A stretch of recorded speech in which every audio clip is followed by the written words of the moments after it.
Bum bum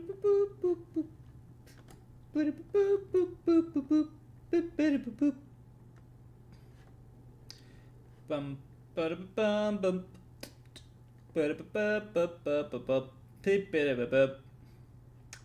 Bum bum. Wait, I can't see me. Am I live?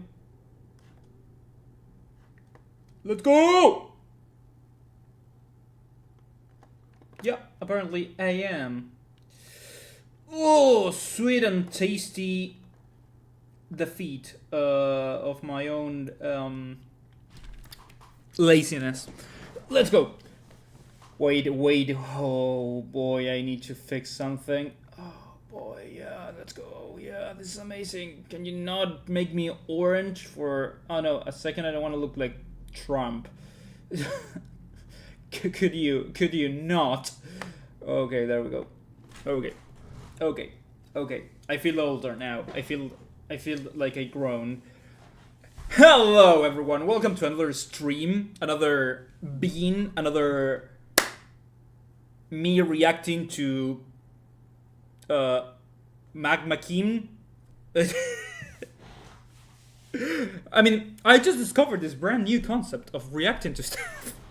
All the videos are gonna be linked in the description below. The Discord is linked in the description below if you're watching this offline for some reason.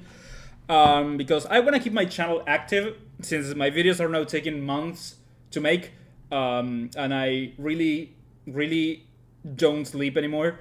So yeah, today we're going to be reacting to the Amazing Digital Circus movie stuff and drama stuff because I thought it would be interesting to react to these 5 videos. Once again, videos are in the description below. Full credit to the creators. And yeah, I think we can jump with the first one. Video by Manga Cam. The Jax problem. Morally great characters. You know, I hate Jax. And I still hate him. And I don't like him. But he's well written.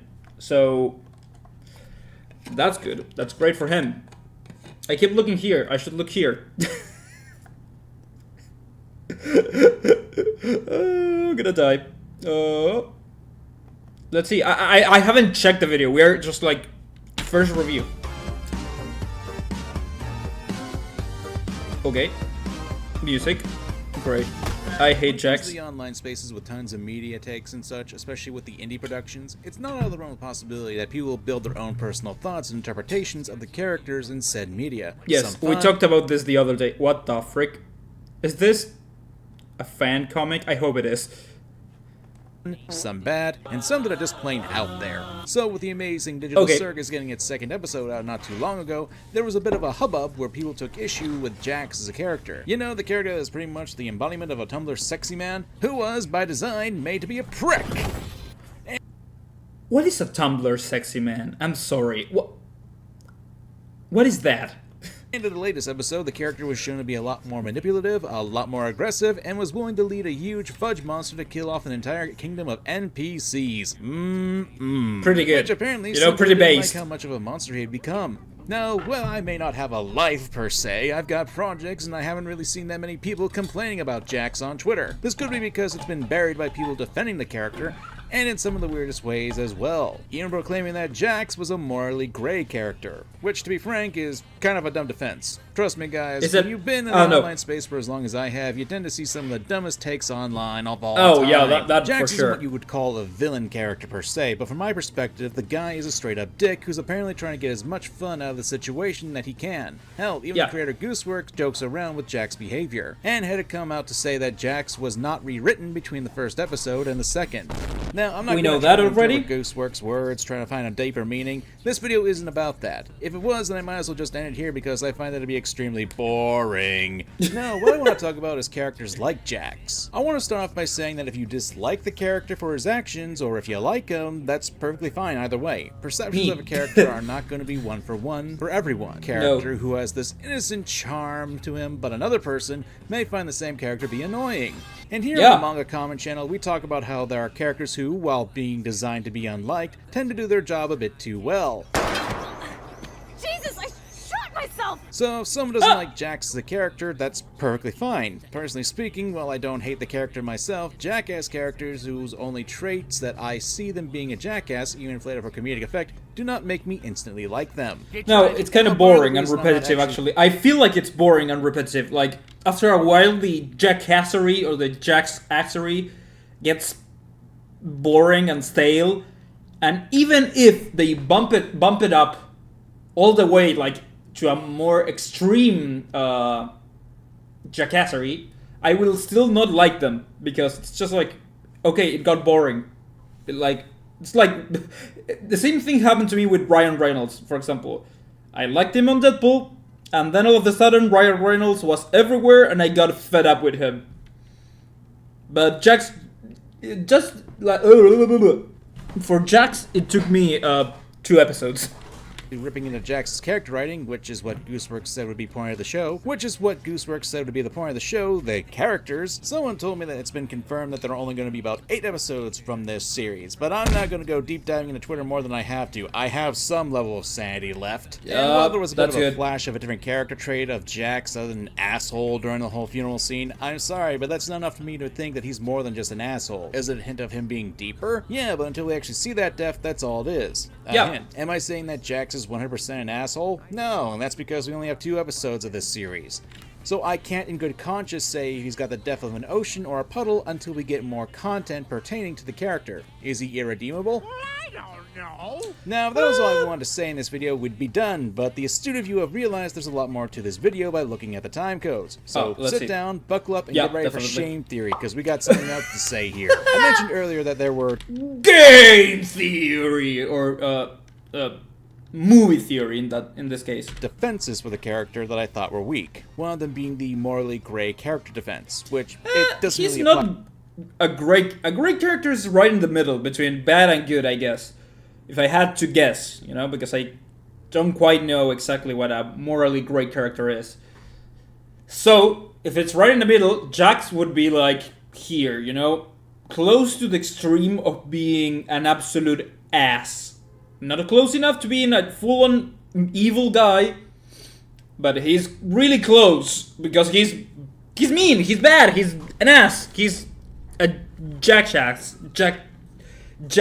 Fight a Jax. Again, this is due to the fact we don't really know much about Jax as a character, but we're only shown his more jackassery side. I even saw this comparison to another character from Hell of a Boss. The first time was with a character called Stella. In previous episodes, Stella was clearly set up as a morally dubious character who hated her husband and showed little regard for her daughter. In later episodes, we got to see Stella's evil character on full display. Fans had a complete meltdown over this, accusing the showrunner Vivzy Pop of retconning the character and accusing her of hating women. This just made no sense, because Stella was always an evil character. Well, I'm certainly not going back to my former commentator days, donning my skull hat and fedora again. This kind of defense or point being made ignores context. In the case of Jax, it's a lack of seeing more of a human side to him that would give the ability to be considered morally gray. And for Stella here, the creator leaves out the fact that the first season of Hell of a Boss was written that Stolas had cheated on Stella. There was some justification that could be made for Stella's behavior. That spurned spouse who was cheated on, it could be there. There is potential for characterization for that. However, I want to point out that using that as a sign to assign tributes to the creator isn't really all that strong, and it's kind of a dumb move to do. Now, as a longtime critic of Hell of a Boss and such, I personally thought that the writing choices for Stella were extremely weak, and even more so considering that the show really liked to focus on Stolas and giving him excuses or justifications for a number of his choices in the writing. However, this isn't a video talking about that. I've got other videos where I go more in depth. Yeah, no, I don't care about Hell of a Boss. I don't need more chaos in my life. Can be fun, but using that as a defense for a jackass character doesn't always work. Then there's the side that apparently if you like a character who does bad things, or if you write that character, that speaks to you as a person. That's the stupidest thing I've ever heard. Listen, this has been a topic that's that been makes going no around sense. the web for ages, and one where even I have been accused of. And I've been wanting to make a video about this subject for a long time, so let's get this out of the way, okay? Just because you write a terrible character, or if you like a terrible character, that does not mean that said character represents you as a person. Mainly because it's fiction. Oftentimes we'll see people claim that fiction is a reflection of real life, and that can have an impact on people. Sometimes it does. Come on, let's not be, ignorant. But also, sometimes it's fun to write, assholes. It's fun.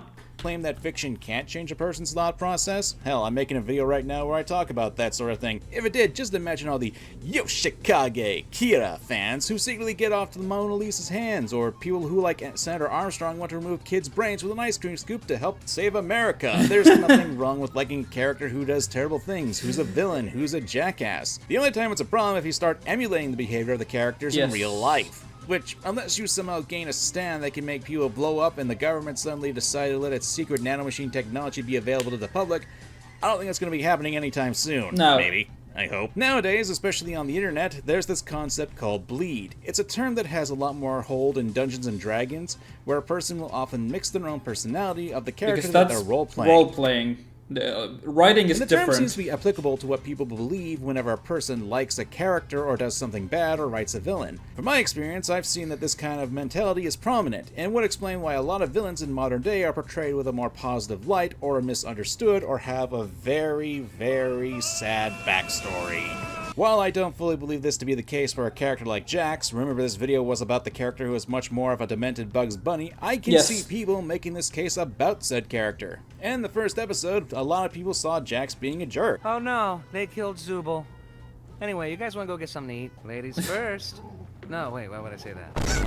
I guess when there's a lot more characterization for the second episode, an episode that I must remind you had its script locked up before the first episode dropped, that he had changed to become a lot more demented. He really didn't. While there are people who will get interpretations of more characters, exaggerated, especially but characters who have limited still screen the same. time and indie productions with months of content drought, it's not unheard of for people to create images of characters in their head. It's something that a lot of fans will do. Hell, I've done it a few times back in the day before the crippling depression of our limited existence came crashing down on me and I decided to burn my fanfiction account. I had one of those, don't look it up. So I can't blame them for that. However, the issue will be that when the interpretation will eventually be broken. If you get close, your interpretation of a character will not be 100% accurate, whether because you filled in some gaps or because you have a headcanon about the character. When they legitimately show traits that don't fit exactly to your headcanon, it will break that image in your head. Now, you don't have to like the direction that Jax's character is taking. That is completely valid. To me, while he is entertaining, it's not enough for me to personally like the character, and that's fine. You can even express that disappointment in healthy ways. Trust me, I've had my own disappointments with characters from current indie shows that I've expressed issues with as well. Some may say not healthy, but hey, whatever. But if you try to proclaim your headcanon as the truth, or if you try to... How you doing, dude? Hello again. How you been? Long time no see. Yeah, you caught me again watching digital circus things. Because I am that guy now. The algorithm it has me in its grasp. Also, it's really hot in here, so I'm gonna take my hoodie off before I keep going. I'm good.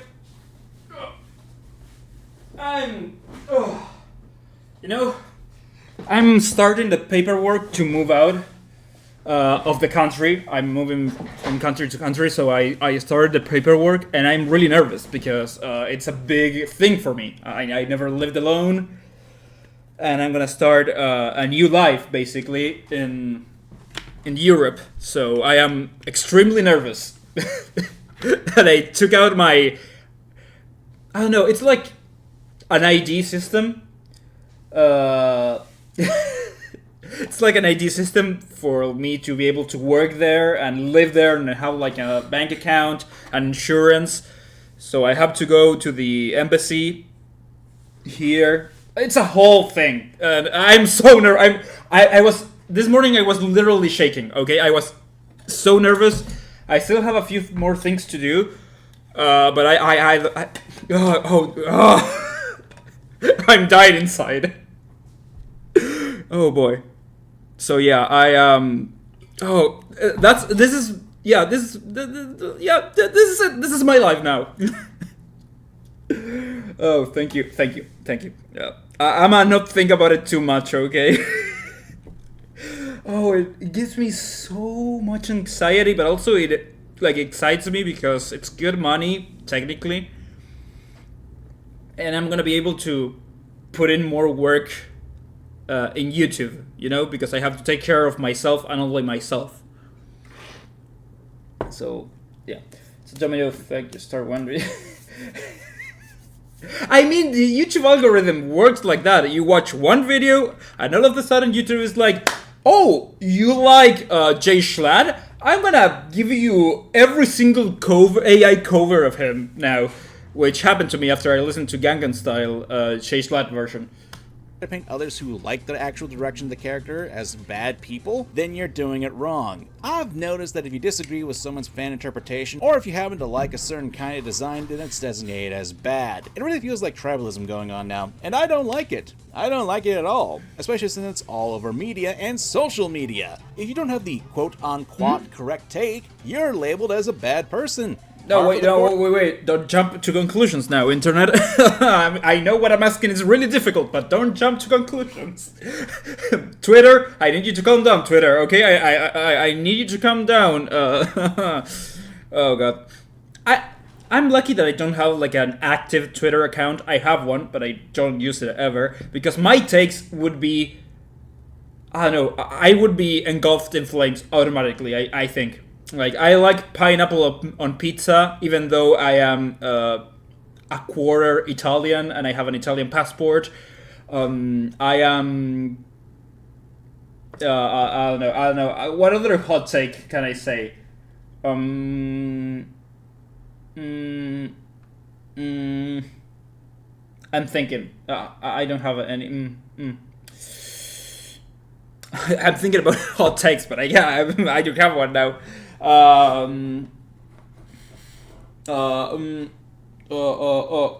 don't have hot takes. I watched one video of Stardew Valley. Use the mod to cock beer. I never played Stardew Valley, to be honest, but that sounds hilarious. YouTube thinks I'm in love with Pierre. I mean, it can happen. I'm not gonna judge anyone, but that's funny. That's straight up funny, you know? Like, I never thought I would rate it in one of, like, in chat, cock, mod to cock Pierre. That's so funny. Oh god, that's hilarious. Of course, nowadays, I guess. I think it should be known that I obviously hate this sort of mentality, and trust me, there are people who unironically do this sort of thing. I recently made a video talking about media literacy and the lack of it, where I brought up that I think I watched that video, now that I think about it. Media literacy, I think I watched a video recently about that, because people think it's dying, and maybe it kind of is, but also, I don't know. Who knows? Who cares? Senator Armstrong as a Boston character that I think he was actually right. Let's go, Senator. This guy right here. Damn mutt! Do you think I go around kicking cybernetic dogs? Do you people think that people who like Jax are just as demented as him? You certainly don't have to like the character. You don't have to like the direction the show is taking him. And most of all, you can disagree with people about his characterization. But you also need to admit that just because the character doesn't fit your narrowed interpretation of what the character was you thought he would be, that doesn't mean he was rewritten, that doesn't mean that people who like him are monsters, and it doesn't mean that others can't enjoy the show because of it. We run into the same problem once again. If you hate a character, and if you dislike a character, that's fine. But when you make up your own canon, your own alternative universe, parallel universe with that character in it, you need to remember that you are creating it, and it's not fully canon, because your interpretation of the character, it's not going to be the same as the creator, because the creator, usually, when they are good creators and good writers and good... and good, like, creative people know their characters in depth. They have plans for their characters. People forget that writing a script, writing a book, takes not days, not weeks, months, and years sometimes. So you need to know, to be a good writer, you need to know your character in full. So it's difficult to say to the creator of something, oh, you rewritten the character. How do you know? How could you know? When my characters, for example, I've written some characters when I was 11 years old. And right now I'm actually actively making them even deeper and having more depth in personality. But I've been writing these characters for 3-4 years maybe. How could you ever tell that I've rewritten a character? You know? It's impossible for you to know. I feel like it would be impossible. There's a month between the pilot and the new episode. Yes. Yeah. No, that's the problem. But also, it's not the creators' fault because they don't have a big ass studio behind them, backing them.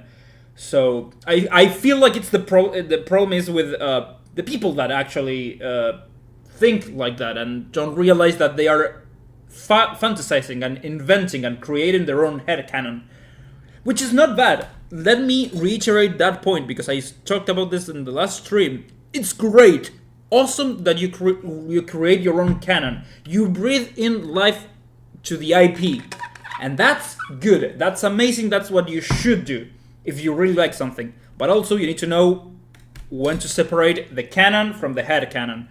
Otherwise, you're gonna get just like sucker punched. Let's finish the video. Then again, what do I know? I'm just a schmuck on the internet. Among a No! And Don't say that. Okay, he got really muscly all of a sudden. It's a good video. It's a good short analysis. It's fair, I guess. Let me see if I watched the video I said I watched. Come. This is the one we just watched. I feel like I watched a video media literacy, but maybe it wasn't from him. Oh yeah, I did. Look at here. 1 month ago, I watched it. Good video also. So the people who wrote the fanfics and comics have probably created completely different characters wearing Jack's and some others' appearance. So for them, it's more like they took their characters, yeah. Something else from their OC without their consent. Yeah, I feel like people can take it personally. Maybe sometimes when you really like a character. Let's take Jujutsu Kaisen, for example. Because why not? I'll try not to spoil it for anyone, but you have a character that you like, and that character dies. Of course, you're gonna be sad, but also, if you really like a character, you can make your own fanfic where he lives. That's it. You're good, but some people can't accept it, including me. And that's where the line between reality and fiction starts to blur. It's not great. It's not healthy. I feel like it's just not healthy. I'm gonna subscribe because actually the content is good. Yeah, pretty good video actually. Go check the channel. Go Manga Kamen.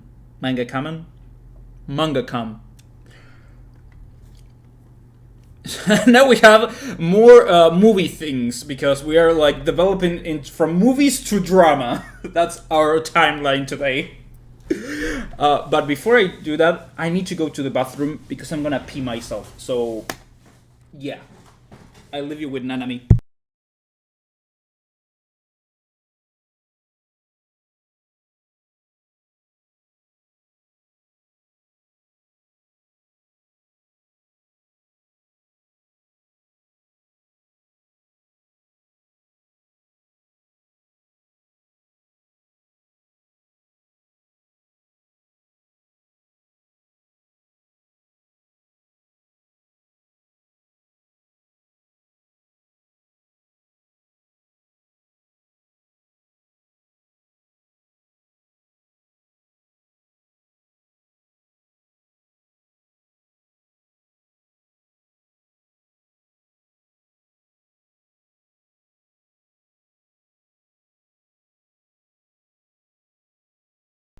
Okay, I definitely washed my hands.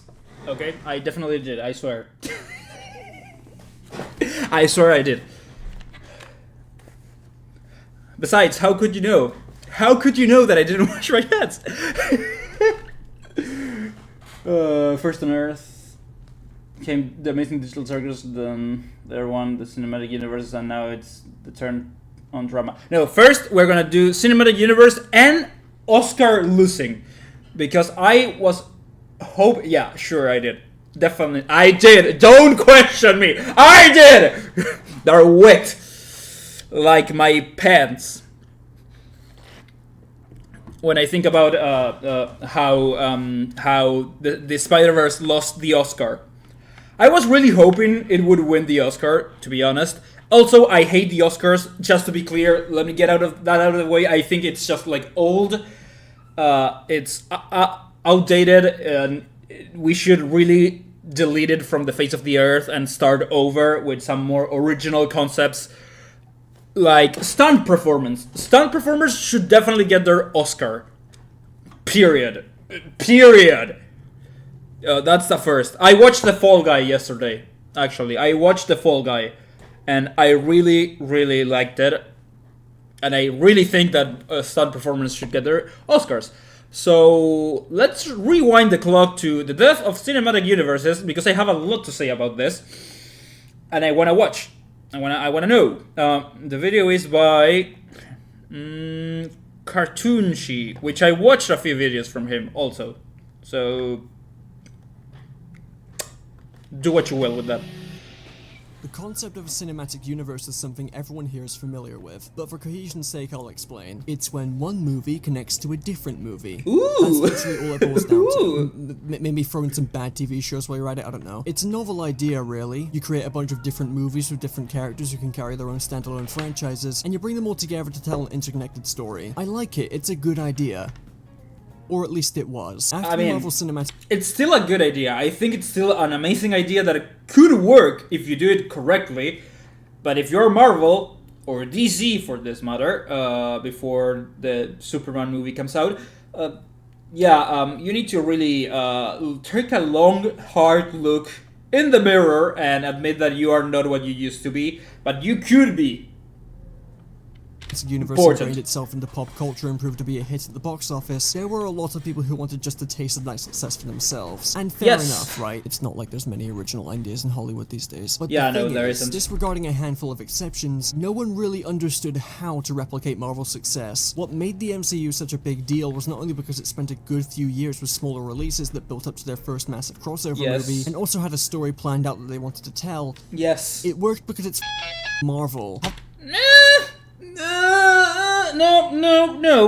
I don't think I'm disagreeing right now. But let's see what he has to say. Then I'm gonna make my point. Having a good formula for gradually creating a large fan base of people who will watch everything you make tends to go hand in hand with owning some of the most iconic characters in fiction. And while there have been box office returns from many of these other attempts at making a cinematic universe, no one has been able to get it down to a science like Marvel has. Hell, not even Marvel themselves these days. It is incredibly easy to fumble a cinematic universe. From the planning stages to the beginning stages, and the trying to maintain your success as the crippling reality of your movies being bad sets in stages. And with even more cinematic universes being announced, Sonic has one now apparently, so that's fun. Oversaturation is beginning to set in, and I think you and I are a bit fatigued by cinematic universes, so let's spend a good while trashing them. This video is sponsored by War Thunder.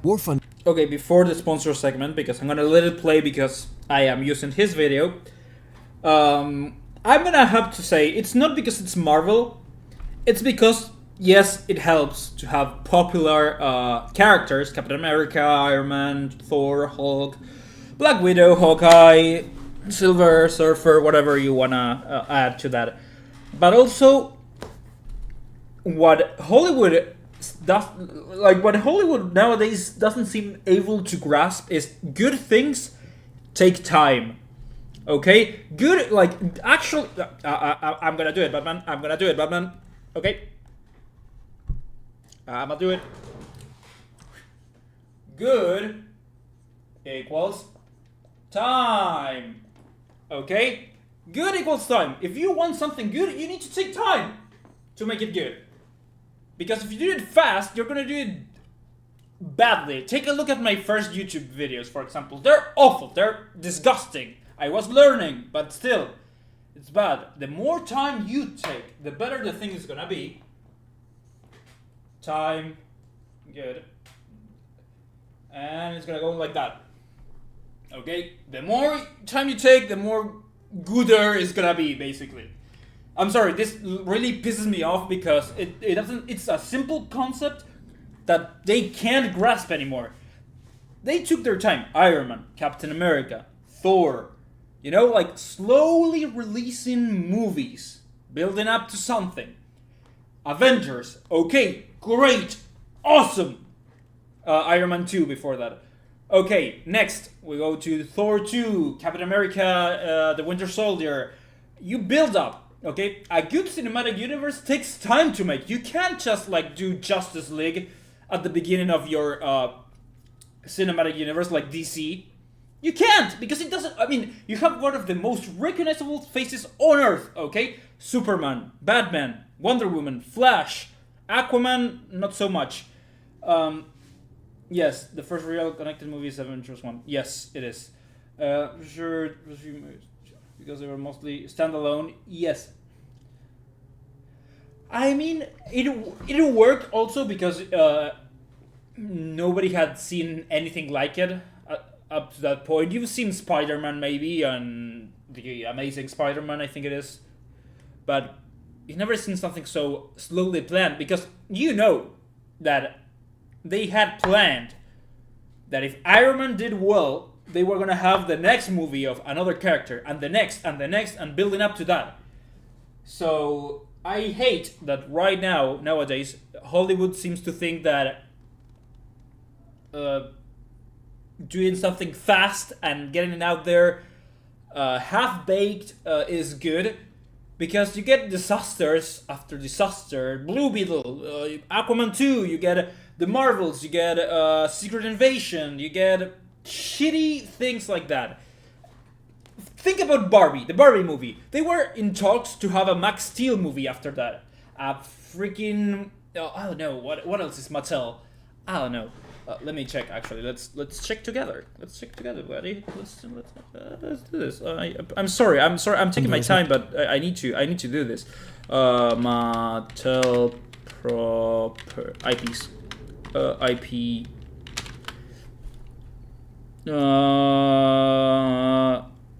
Hot Wheels, Uno, Master of the Universe, Matchbox, Monster High, Mega, Polly Pockets. You know, they were in talks to make a Max Steel movie, I think. Let's see.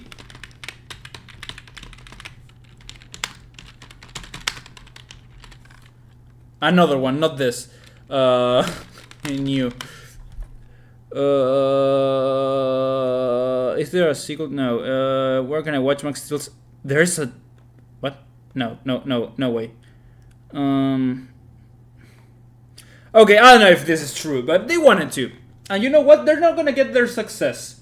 Yes, there is, apparently. I didn't know. I have to watch it now. I need to watch it. I'm gonna do it. I'm gonna do it. But man, the problem is, you see the success of Barbie, and you're like, oh, Max Steel, Ken, Polly Pocket, whatever you want to make. And it's like, no.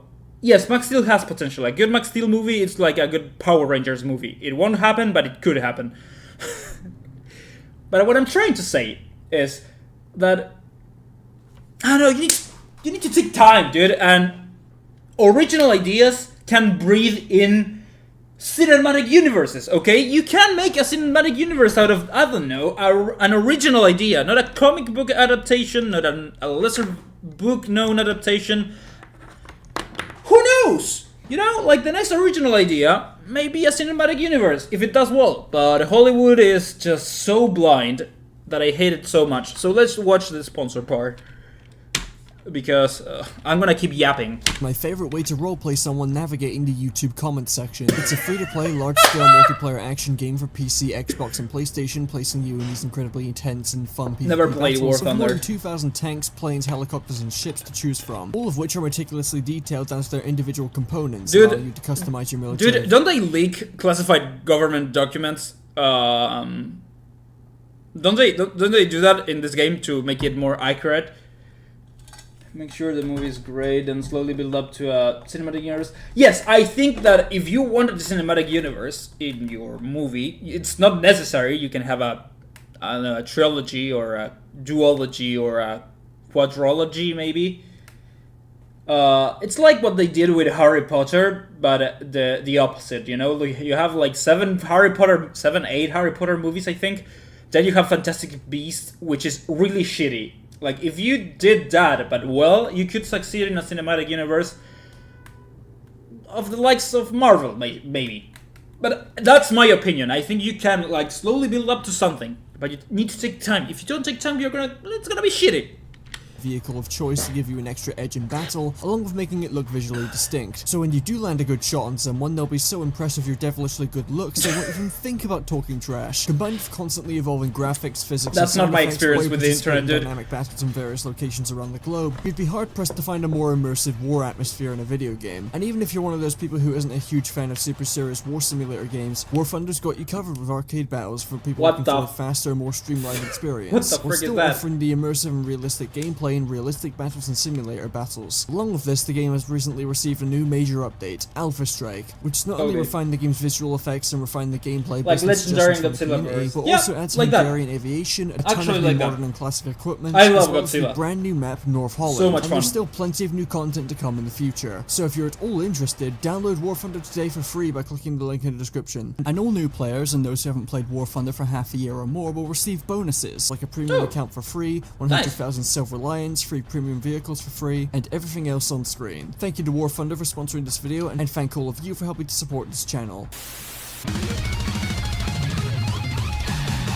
Should start with the most Also, I feel like I'm gonna disagree with this point that he's gonna make right now, but I'm gonna shut up and let him talk so I can yap later. important point and why most of you clicked on this video. What a promise the scene. rest of the video is interesting too. Oversaturation. The main reason why we are all sick and tired of cinematic universes. What made cinematic universes so novel was the simple fact that you were rewarded for watching every installment with the big crossover stuff. Back in the day, specifically when it came to what a good superhero movie. movies, there were plenty of cinematic takes on Batman, Superman, Spider-Man, etc. And they were all their own standalone franchises. You watched them casually like you would any other movie because they were self-contained. Now there are multiple different superhero franchises, far more than previously, with completely different characters and stories that inevitably come together in a big crossover. A big part of the MCU's early appeal was saying that these superhero movies that were perfectly enjoyable on their own would actually cross over with each other for a larger narrative. It's the main reason why the first Avengers movie blew people's minds back in 2012. Casual moviegoers who didn't know there was an interconnected universe being built were pleasantly surprised to see that these movies were actually building up to something. And it wasn't until the Avengers released that people finally understood what the MCU was, and they thought it was pretty cool. And in fairness, at the time,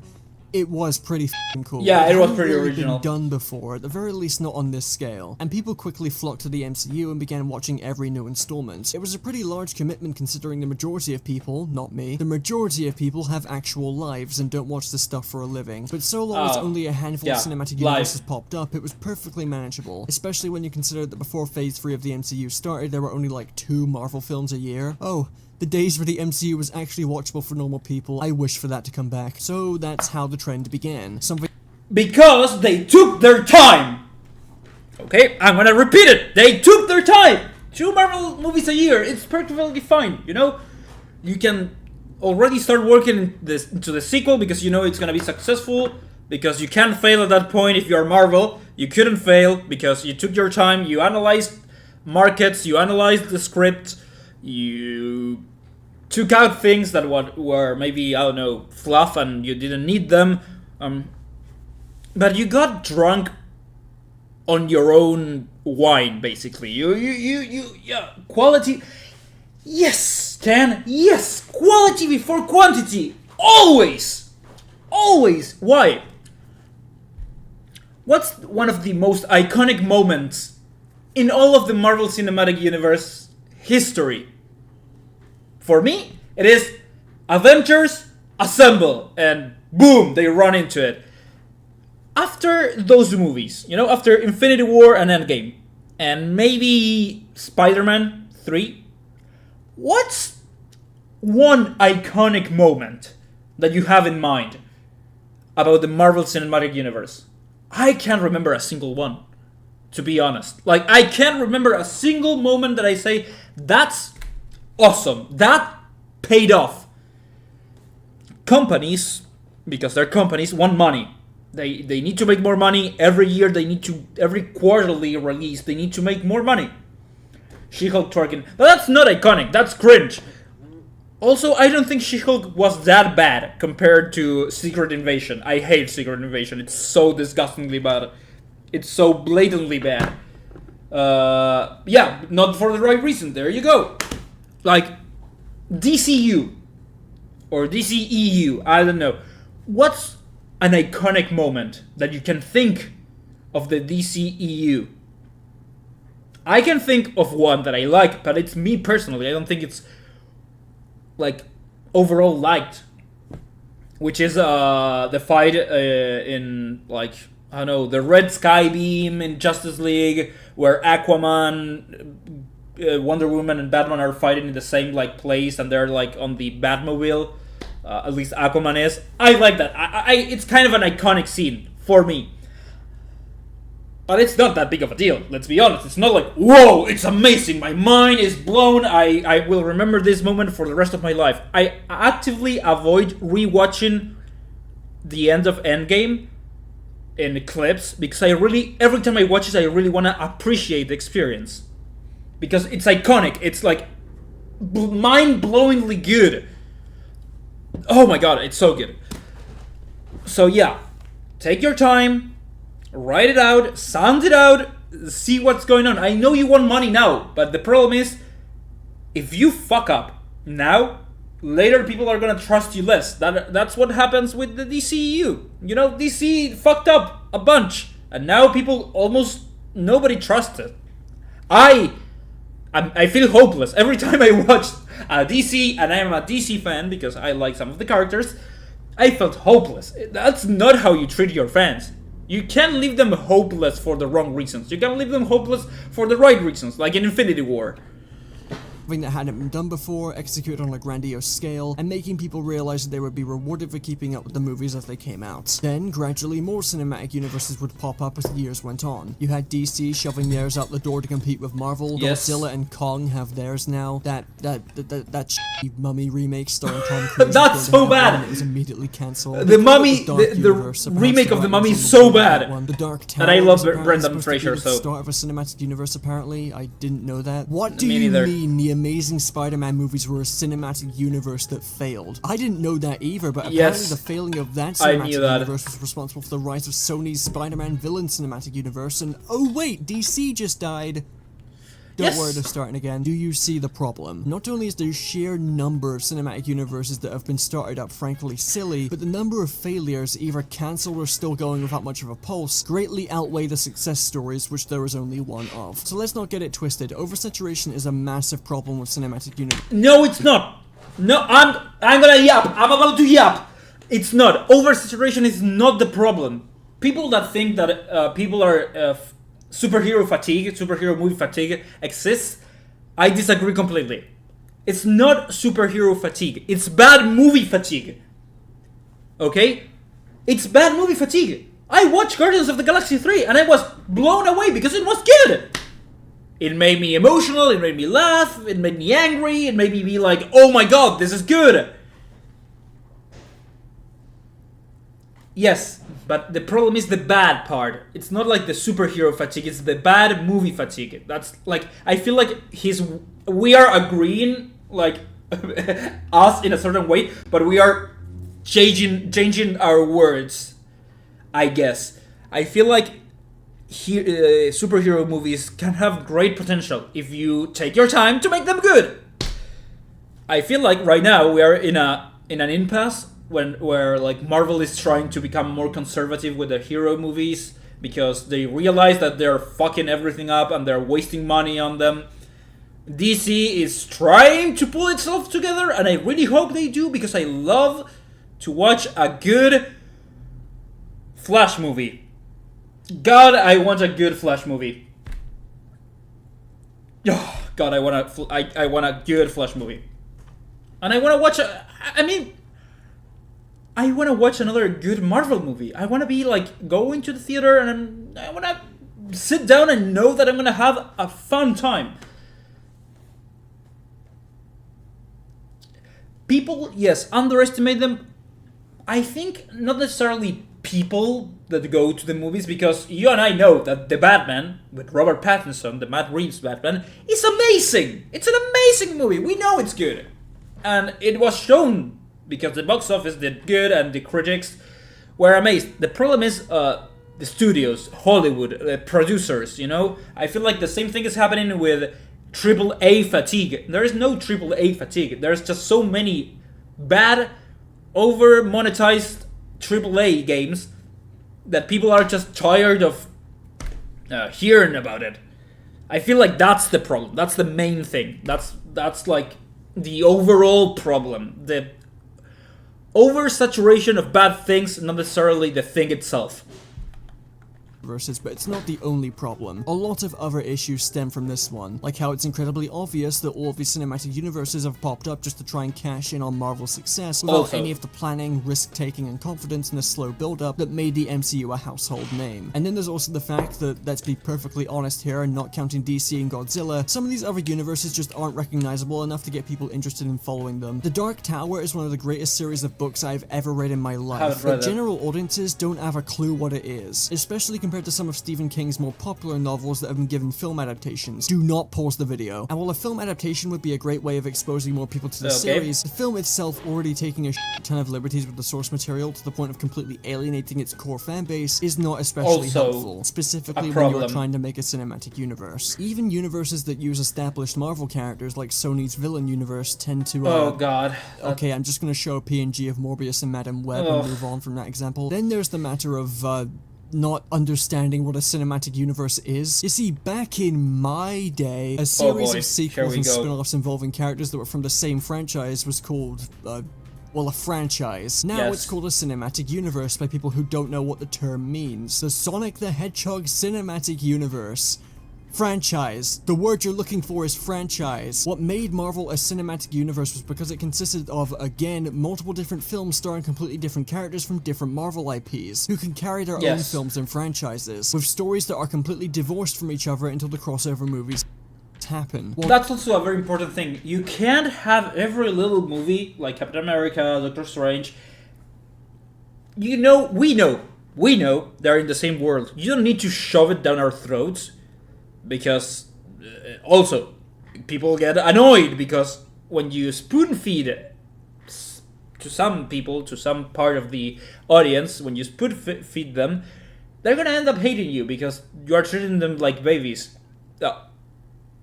The audience is far more intelligent than people give them credit.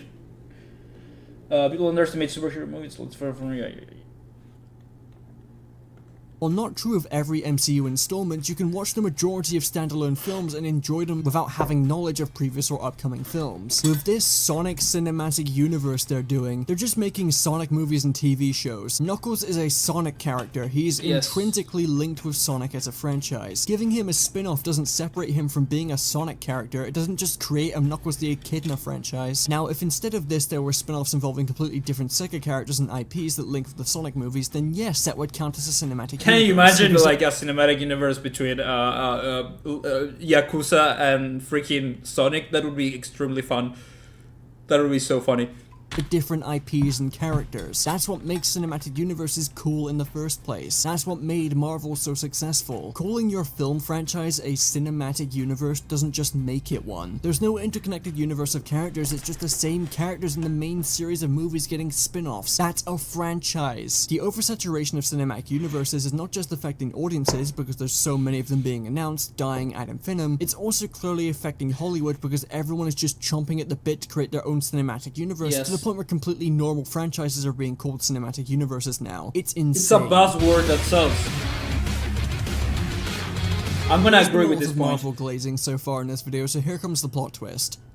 I don't like the MCU, at least not anymore, and I don't think that's a controversial opinion to have, at least now in a post-Endgame world. I spent a lot of time fornicating Marvel so I can get everyone up to speed on why the MCU was such a success and why people were on board with it after the Avengers release in 2012. It's a great way to highlight the failings of every other cinematic universe that's tried to copy it, except maybe the Monsterverse. Those guys are just kind of doing their own thing, and it's definitely working out for them. Yeah, it's pretty good. Marvel were on top of the cinematic universe world. I need my fucking thesaurus. But after Endgame, things took a serious turn for the worse. A string of critical and financial failures have put the MCU in a rather tricky spot, and it's not the only problem either. I did talk about this in detail in my video about the multiverse problem, so apologies if this section is a bit repetitive if you've watched that video, but Marvel have not helped themselves at all when it comes to the oversaturation of cinematic universes, because ever since Endgame released they have gone full steam ahead with cranking out content, and to say it's slop is putting it far too nicely. You see, Marvel had a plan and a steady release schedule for over 10 years leading up to the release of Avengers Avengers Endgame. After that, though, they began the new saga of the MCU. And with the Which recent was release what? of Disney Plus at the time, they effectively made a deal with the devil. Marvel's biggest problem is that they are constantly producing new content. What makes the MCU so hard to follow now is the sheer quantity of Disney Plus shows that you need to watch in conjunction with the films in order to get a grasp on anything that's happening in the story. Marvel were already pushing their luck a bit with some of their post-Avengers films having references and callbacks and sometimes crossover characters. However, they could still be watched casually without punishing you too harshly for missing a film or two because they weren't Avengers movies, they were standalone. Nowadays, if you miss a single Marvel movie or TV show, you're in the dark and won't be able to understand anything. It's way too much content, and it's being produced at an alarmingly fast rate. People watched WandaVision and Loki and Falcon and Winter Soldier when they were released, but everything after that is hazy as shit. There's just so much content to keep track of now, and that would be one thing if the majority of these shows and movies were any good, but it's no secret that the recent output of the MCU has been far from stellar. The quality has dropped off a cliff in favor of quantity, which is never a good sign for any franchise, but it's even worse when you consider how big of a commitment the MCU was for the average moviegoer before they tapped into Disney Plus. Now it's just straight up impossible for anyone to keep track of what's going on because normal people simply do not have the time. It's the reason why Guardians of the Galaxy Volume 3 was the most successful film they had in a while, because unlike every other IP in the cinematic universe, Guardians was always a self-contained story with characters going on their own arcs with no crossovers with other Marvel properties. The only exception to this was the Guardians being included in Avengers Infinity War and Endgame, where they straight up killed off Gamora, effectively sabotaging the Guardians franchise. And yet even with that handicap in mind, they still managed to tell a story that was self-contained while using this unfortunate consequence of being in the MCU to their advantage. Guardians was the last IP in this universe that people cared about, and when it finally ended, a lot of people checked out, me included. I haven't watched anything.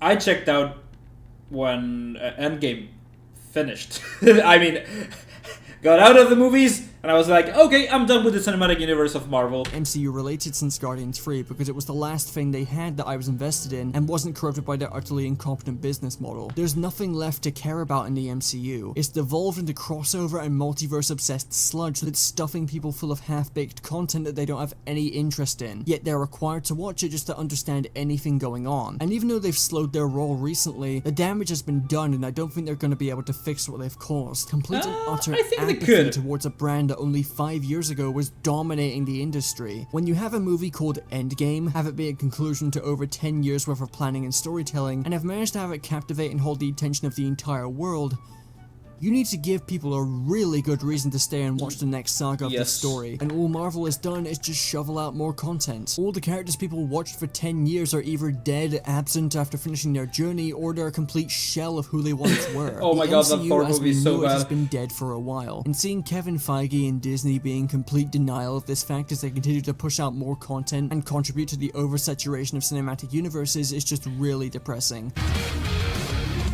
Okay, wait. Let's analyze a little bit of too much content, which is true. There's too much content in the market. I think they're shooting themselves in the foot with this, and I feel like DC could learn a few lessons from this if CEOs and companies weren't so greedy about it. I feel like, Marvel is an interesting example of what happens when you aren't patient and you think people are gonna come watch your movies just because your IP is popular, which used to happen and nowadays is happening less and less and less. While it's sad to watch the only successful cinematic universe crumble to pieces after years of success, I think it's even sadder watching one stumble and fall at basically every single hurdle attempting to replicate that success. All of the failures are guilty of this, but I want to specifically highlight the DCEU because despite how much of a colossal failure it was from start to finish, it somehow lasted a really long time before the plug was finally pulled. DC were trying to jumpstart their own cinematic universe for a while, and Marvel, starting 5 years before them and seeing great success, only put more pressure on them. They started DCEU with Man of Steel in 2013, but it became clear by the time Batman v Superman released that they were really rushing the whole process here. There was no planning involved, no confidence in building their own saga from scratch. They just began immediately pumping out crossover movies despite only having one established character so far. They really wanted the success the MCU had, and while financially the movies were doing pretty good, it wasn't because people were captivated by a cinematic universe that was in the making for years. It was just because the movies featured some of the most popular superheroes of all time doing insane stuff, which is going to attract eyes no matter what. They had gotten the process completely backwards, only realizing their mistake after making the crossover stuff by finally giving these characters their own standalone adventures. Oh This, boy. combined with clashing visions, different directors, Aquaman clashing 1 was tones, pretty and a good, large actually. abundance of films that were, for lack of a better word,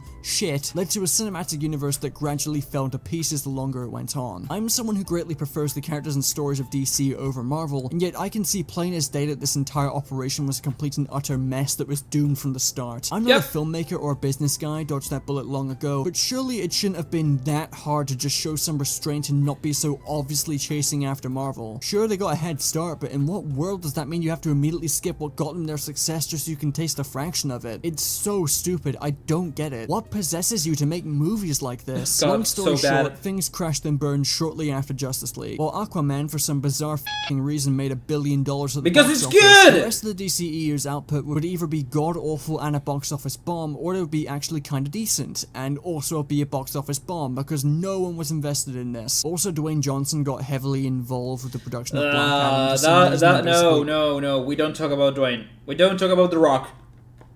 We don't. urged the producers to give him a standalone movie because he's a massive egomaniac. And hey, what do you know? This one movie along with The Flash killed the DCEU for good. This is Good. the second largest cinematic universe next to Marvel, by the way. So I think you can imagine this also soured a lot of people in cinematic universes. So, whoops, I guess. I mean, in conclusion, there's not really much to say. I'm tired of cinematic universes. You all suck at making them, you're never gonna be Marvel, not even Marvel is gonna be Marvel, just stop. Make movies like normal people, call them franchises, you are not the next Kevin Feige. F***ing Sonic Cinematic Universe. Sonic 3 better have Shadow the Hedgehog jump through the screen and blow me off if you have that kind of confidence. Now, it sucks how oversaturated the market is right now, and out of all of the Hollywood trends I've seen, this is probably one of the worst. It's a creativity sinkhole and a waste of money if you don't have any patience whatsoever. If the Yeah. industry really is going to be going in this direction for the next few years, then at least have the decency to not spam viewers with content and actually take your time with building an audience. The Monsterverse is doing that, and while the movies aren't high art or anything, they're clearly having a much better and healthier time than these jokers. The fact we're They're in an so age good. where a Godzilla and King Kong cinematic universe is a healthier film output and is collecting better box office returns than DC and Marvel is astounding to me. Maybe they'll learn their lesson and take some pointers, or I they'll do don't the think they usual will. Hollywood thing and get the wrong idea from it almost immediately. I don't know and I don't care. That's the end of the video. Play Yakuza or something. I don't think we will ever learn their lesson. I don't think they're going to. I don't think they can anymore. I don't think they're gonna be capable of that, at least.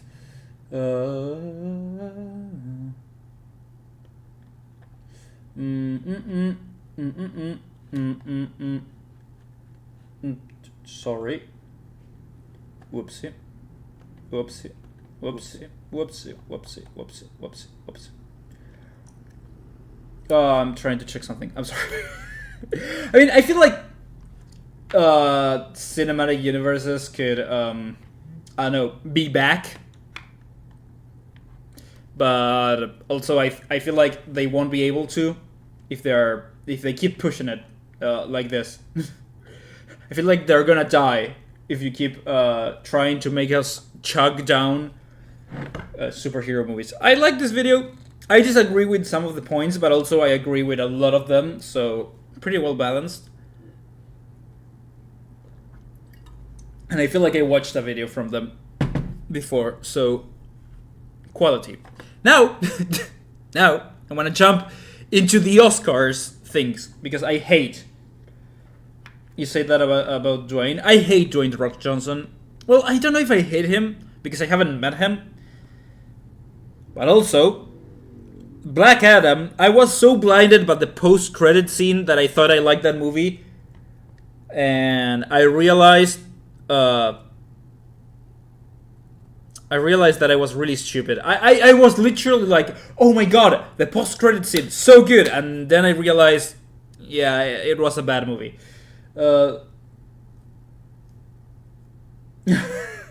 Yeah, that's basically it. Yeah, they're gonna just like, you know, I'm gonna be like brutally honest. I have no hope in the DC universe. Okay, I have no hope, zero hope. Okay, because every time I went to watch a movie about Superman, about Batman, be Superman, Suicide Squad, I was like, oh my god, this is gonna be it. This is gonna be so good. And then it wasn't. So, I really hope they can get their shit together, because I don't know, it's good. It's good. It's...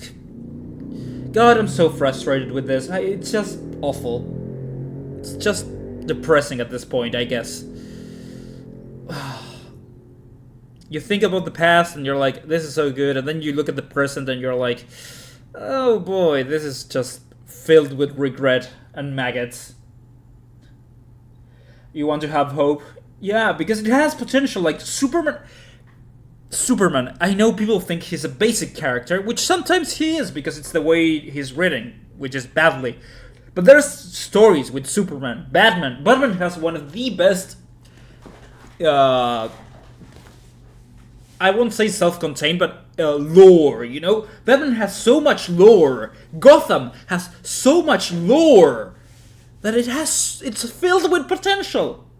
You know? I love Wonder Woman. I loved the first one. Second one was bad. But I love Wonder Woman, and God, I want a Flash movie. I want a good Flash movie, because that's all I need. I don't need it to be cinematic universe. I don't need it to be like Earth 1, Earth 2, or Earth 10, or Earth X, whatever. I don't need that. I need a good Flash movie with the Reverse Flash and Flash fighting at light speed, basically. That's all I need. That's all I want. So yeah, let's jump into The Difference that won an Oscar, which I disagree, but I haven't watched The Boy and the Heron, so maybe I'm wrong. But I thought that the Spider-Verse would win an Oscar. Also, I hate the Oscars. We shouldn't watch them. We should delete them from the face of the earth.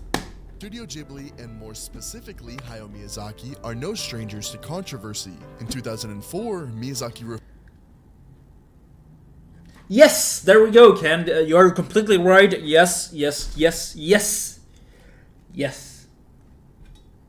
The interesting thing about characters like Spider-Man is that they not only struggle with their villains, they struggle personally. There's a physical and mental struggle. Superman, usually, unless he's starting, doesn't have many physical limits, because he's Superman. He's meant to be that way.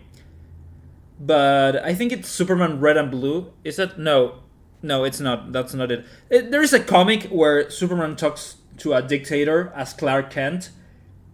Yes, basically. And he's like talking and interviewing this dictator. And he's like, I want to kill him. I could kill him right now. I could kill him right now. Laser eyes, just destroy this freaking asshole. And he doesn't. And he goes through the whole process of doing that. That's what I want to see. Like mental struggle, like ideological struggle. Make me feel like I could be a better human after watching this movie. refused to accept his first Academy Award in person due to his ongoing protest of the invasion of Iraq. Miyazaki has a deep history with sharing his opinions and sharing them wholeheartedly, such as the time he agonized the use of AI in animation as an insult to life itself. In various documentaries and behind-the-scenes videos from inside of Studio Ghibli, Miyazaki may come off as some grumpy old man, but as I watched, the more I saw a man who was burdened by a life of artistic torture. A man who feels as though his art form has regressed into something that he can't recognize and feels is no longer even human.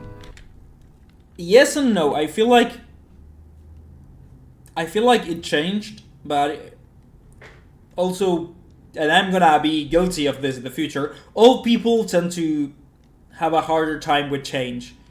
And sometimes change is really good. I feel like animation has gone up in storytelling and visual aspects. Arcane, Spider-Verse, I can't remember. Fuck. Well, I know other movies that I can't remember. Jujutsu Kaisen, it's just like, you know, it's filled with potential also. But I feel like old people have a much harder time in, like, I don't know, with change.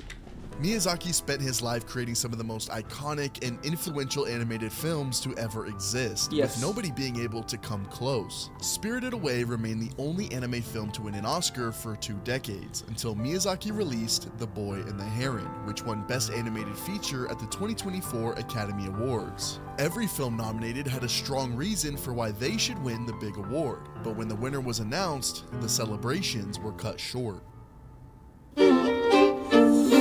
Oh boy.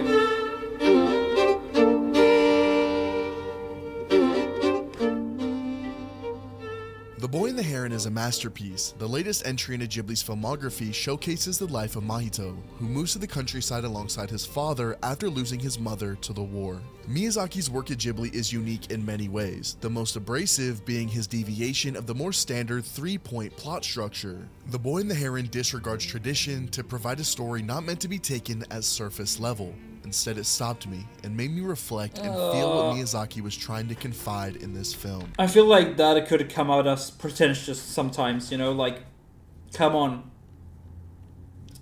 Like, I feel that from the outside, and I'm an outsider because I don't really like Miyazaki, and I watched a few movies, it's kind of pretentious and I don't like that. What really reinforced this film's ambiguity for me was my own personal viewing experience. After I had gotten into my seat, I watched a father bring his 2 children into the theater, only to abruptly walk out about halfway through the movie. With Kung Fu Panda 4 only down the hall, I couldn't help but recognize this movie's stark contrast thematically, and how much this film relies on age and a foundation of life experience to fully grasp its quality. This film is about life, death, change, grief, and wonder, but so little of which is directed for children. Miyazaki had so many reasons to make this film, but I feel as though he made it with a specific audience in mind. Not the children who were upset that they couldn't watch Kung Fu Panda 4, but the ones that were introduced to their new neighbor Totoro and Princess Mononoke. Yeah, The Boy and the Heron those are fits not the children, shoes that those it's are attempting adults. to fill. A potentially final project from the most legendary anime filmmaker of all time, a hand-drawn visual masterpiece that relies on the skill and dedication of some of the most talented artists in the entire world, but most importantly, a movie full of humanity, pain, and retrospection for a man who has experienced so much life in 83 long years. Yeah, this damn. film is undoubtedly Miyazaki's most intimate and personal film he has ever created. The Boy and the Heron is a self-proclaimed semi-autobiographical fantasy about life, death, and creation in tribute to friendship. Mahito's struggles with grief, as well as his connections to the heron and his granduncle, are all reflections of Miyazaki's personal relationships with fellow Studio Ghibli founders Isao Takahata and Toshio Suzuki. Mahito's journey unfolds as he is forced to submit to his trauma and grief. But it's not submission at all, it's acceptance. Miyazaki, through the lens of Mahito, confides his acceptance with the loss of his best friends and family into The Boy and the Heron. The themes of grief and conflict are glaring throughout the film, but for me, I wasn't drawn to any of that. The film was released in Japan under the name How Do You Live, and after watching, I struggled to figure out if Miyazaki was asking that to the audience or to himself. His stoic portrayal of self-control and how you will impact the world were my biggest takeaways from this movie. The entire film showcases Mahito making choices that are empathetic and thoughtful. He shows grace and maturity despite having every reason to be filled with hatred and wrath. He refuses to become the new ruler of the other world because he knows that his own malice disqualifies him from creating a world absolved of it. The story of The Boy and the Heron isn't a groundbreaking epic, but for what it lacks in traditional storytelling, it soars in creating a transporting experience that is so full of life and emotion that the movie truly feels alive. The Boy and the Heron felt like Miyazaki's final love letter to animation. From start to finish, it's nothing but pure eye candy, and so immersive that you forget that you're watching art in motion. Every little moment in this film is treated with just as much love and attention as the big climactic scenes. The way Mahito gets dressed and runs throughout the town is seamless and so organic. The wide shots of Mahito being introduced to the countryside provide such a beautiful sense of scale and wonder. The Boy and the Heron's box office success and recognition by the Academy is a shining beacon of hope for the industry that shows real art made by real people telling real stories still has a place in today's world. However, Studio Ghibli's triumph was met with controversy and exposed the world to the ugliest parts of the film industry. The biggest Give me a second. You're frying my brain. You're deep frying my brain. I feel like I agree with him in some points. Like, it's a good movie. I can't deny that, even though I don't like it. But also, it's a different way of seeing the world. It doesn't make the other animation movies bad or necessarily less worthy of attention. Because, yes, even though Into the Spider-Verse is like a huge cinematic thing and has like big-ass studios backing it, it's still a good movie. It's still like something you can watch and like analyze and feel something about it. I feel like you're saying that because the Miyazaki movie, the Boy and the Heron, is so good that the other things are just not as good, is just baseless and not true. Competition for the award was Spider-Man Across the Spider-Verse, a movie so full of charm and character that it was almost considered a guaranteed win. I struggled for a long time on how I wanted to cover this section of the video, and how to come up with concrete reasons on why Across the Spider-Verse didn't win. I love Spider-Verse, and the movie stands as a beautiful triumph for animation as a whole. But what makes The Boy and the Heron better? These types of videos are always difficult, but how do you convey such admiration and love for both movies while still having to put one over the other and provide a reason that's more substantial than I just like it more? When you have a film like Spider-Man that everyone had expected to take home the trophy, that feeling of rejection for something you love can be brutal. Many fans of Across the Spider-Verse I wasn't were angry outraged at about the it. self-proclaimed snub, even as far as Shamik Moore, the voice behind Miles Morales, sharing his thoughts on the award not going their way, with a one-worded tweet reading, "Robbed." Robed? Robbed? Robbed? Anyways, he would later go on to pay his respects to Studio Ghibli, but the damage was already done. The main star of the series had already fanned the flames of the outrage beginning to Oh boy, kindle. this is So not that good. leaves the question, was Spider-Man truly robbed of the award? I mean, you're talking about the Oscars, Hollywood. They are so pretentious. How many superhero films have earned the Oscar? You know, like Suicide Squad with makeup. What was it? Heath Ledger with the best actor or best supporting actor or best supporting role. And I don't know if Black Panther won an Oscar. I don't think it did. Maybe it did. I don't know. There's 3, you know, just 3, and it's like usually what you see up there is really pretentious, really movies really focus on the message, you know. But since it's like all filtered through the lens of Hollywood, it's like an empty, sometimes, not every time, it's like voided of the proud feeling you should feel when you win those things. I feel like that's why I say the Oscars are useless and should be erased from the face of the earth, because it's just it's gotten way too pretentious and way too, I don't know, like organized. There is no, you can't predict there. You know, you can predict what's gonna happen, what's gonna win. Like, you know what's gonna win basically, and I feel like that's what makes it so lackluster. I don't think so. As I look at Spider-Man Across the Spider-Verse, I recognize its greatest characteristics are also its biggest flaws, and frankly what I believe is the reason the film didn't win. Across the Spider-Verse is a movie that was destined to be good from its inception. The film knew exactly what was required for the movie to be a guaranteed success, and they did it with flying colors. This choice resulted in one of the most beautifully animated, enjoyably fun movies I have ever seen. But I knew it was going to be that before I ever sat down to watch it. Experiencing The Boy and the Heron for the first time was otherworldly. The film captivated me from beginning to end and rekindled a childlike wonder inside of me as I watched in awe of the colors dancing around the screen. The heart and soul poured into everything from the visuals to the characters to the score is indescribably more human and genuine than Spider-Man came across to be for me. Spider-Man across The editing in this video, it's actually not that good. I'm just like, I cannot focus on some of the things he's saying because the editing is so choppy. God almighty.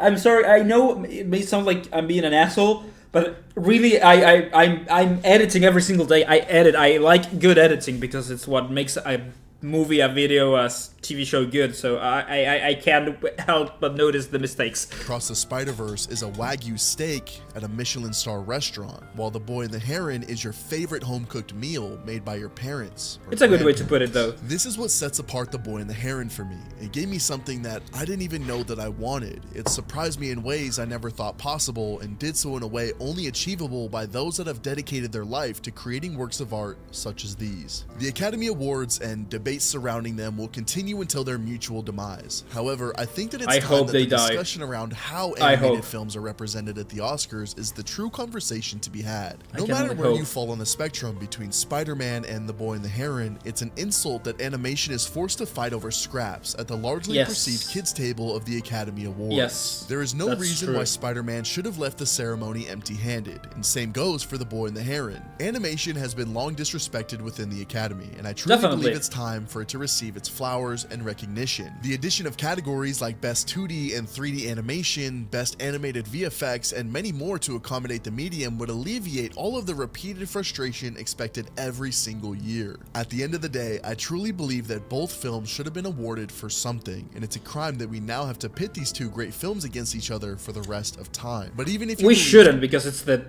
there are different categories of movie, you know, like they're so different. Spider-Man should have won. In the words of Christopher Miller, the producer of both Spider-Verse movies, well, if you're gonna lose, might as well lose to the GOAT. Yep. Pretty good. Thank you so much for making it to the end of the video. If it's your first time here, check out these other videos on the screen. I promise they're just as good as this one. Subscribe if you enjoy watching anime and film discussions just as much as I do. And thank you so much for 7,000 subs. This has been a dream come true. I can't even express how much. Congratulations to you, buddy. Thank you so much again for watching. Peace. My only critique is, please, a little bit of more attention to the editing, but yeah, it's pretty good. What am I even saying? I have like 1,000 subscribers. I can't be an asshole. I feel like, although this video was not my cup of tea, let's say, you know, it was kind of lackluster, but also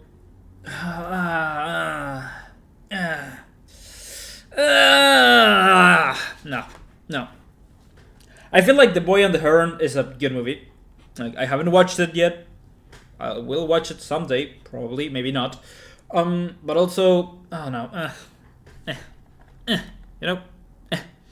Well, before we jump into drama, because we have 2 drama videos, because I really want to understand this, I'm going to go to the bathroom again because I can't stop drinking water. I'm going to leave you with Nanami again.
Hi, I'm back. I definitely washed my hands again.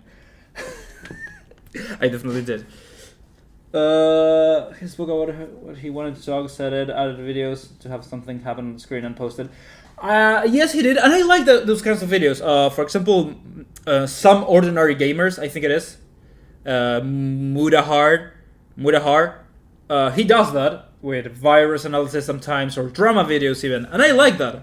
But to me, when I see like editing mistakes in movies or in videos, it's hard for me to forget because I notice it with my videos, and I like try to avoid making those mistakes because I want to make the video seamless so you can watch it and keep on watching it and you don't realize that the time is going by, which is what Mr. Beast does.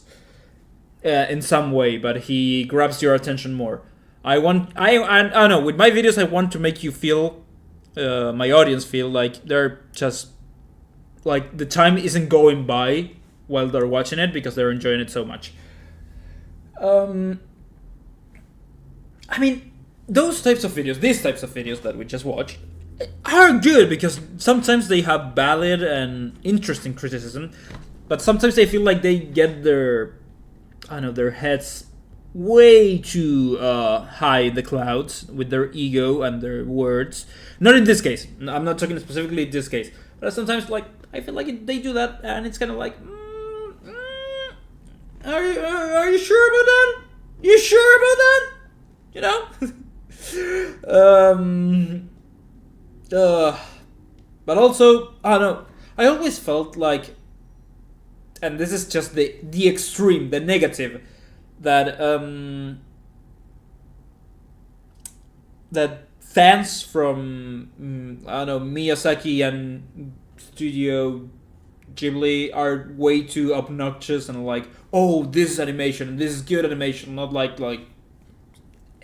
the Studio Trigger or Mappa or whatever. And it's like, sometimes you are just wrong. Boy. So, why don't we jump into the Internet Anarchist, which I don't know who he is, but I heard about him, his name at least. How Penguin Zero, Charlie, I love Charlie, I personally love Charlie a lot, and he inspires me, destroy YouTube's worst comedian. I wanna watch this because I wanna know how the heck did he destroy him. Made a lot of mistakes during his online career. Picking a fight with Charlie over some friendly criticism was by far the worst. The greatest crime that I committed was to have caused the great Moist Critical to cringe. I have unfortunately committed the most heinous sin a YouTuber can commit. I mean, if Papa Moist is actually cringing at you, you are doing something wrong. Or right. I don't know which one. In their careers. Combine this with Def Noodles refusing to take accountability and listen to the voice of reason. Why make yet another video rolling around in your own personal drama and posting it on your channel? That is self-destructive. That is a downward spiral. Okay, your Charlie? audience doesn't want to keep seeing you do this. I don't want to see you making videos like this because it's just not a good look. It's no wonder why his channel had a 98% decline in viewership that ultimately forced... 98%? His channel died. Straight up. Death.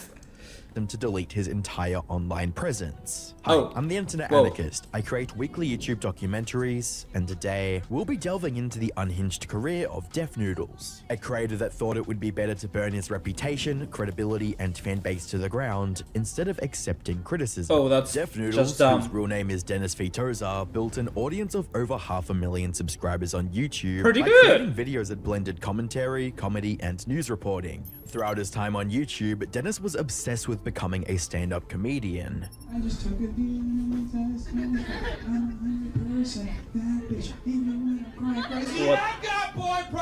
So obsessed, he'd weave edgy jokes when making commentary on serious topics, and even told a viewer to, quote, go educate yourself at the end of the barrel of a loaded shotgun, unquote.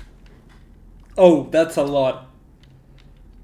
That's a lot. After they told him to improve his comedy That's skills. a lot. Fortunately for Dennis, he'd get the opportunity to try his hand at a comedy venue that he rented and renovated sometime in 2022. Good for him, I He planned on guess. using the space to host his first Super Roast battle, which was meant to be an engaging comedy-filled night with comedians or YouTubers performing roasts on each other. Dennis even used the tagline "pull up or shut up" in his promotional material to provoke people into Brave. attending what he thought would be the show of a lifetime. I don't think it We're all was. doing amazing today. Let me There are guess. only a couple of tickets left for the roast. Make sure you get them before they're gone.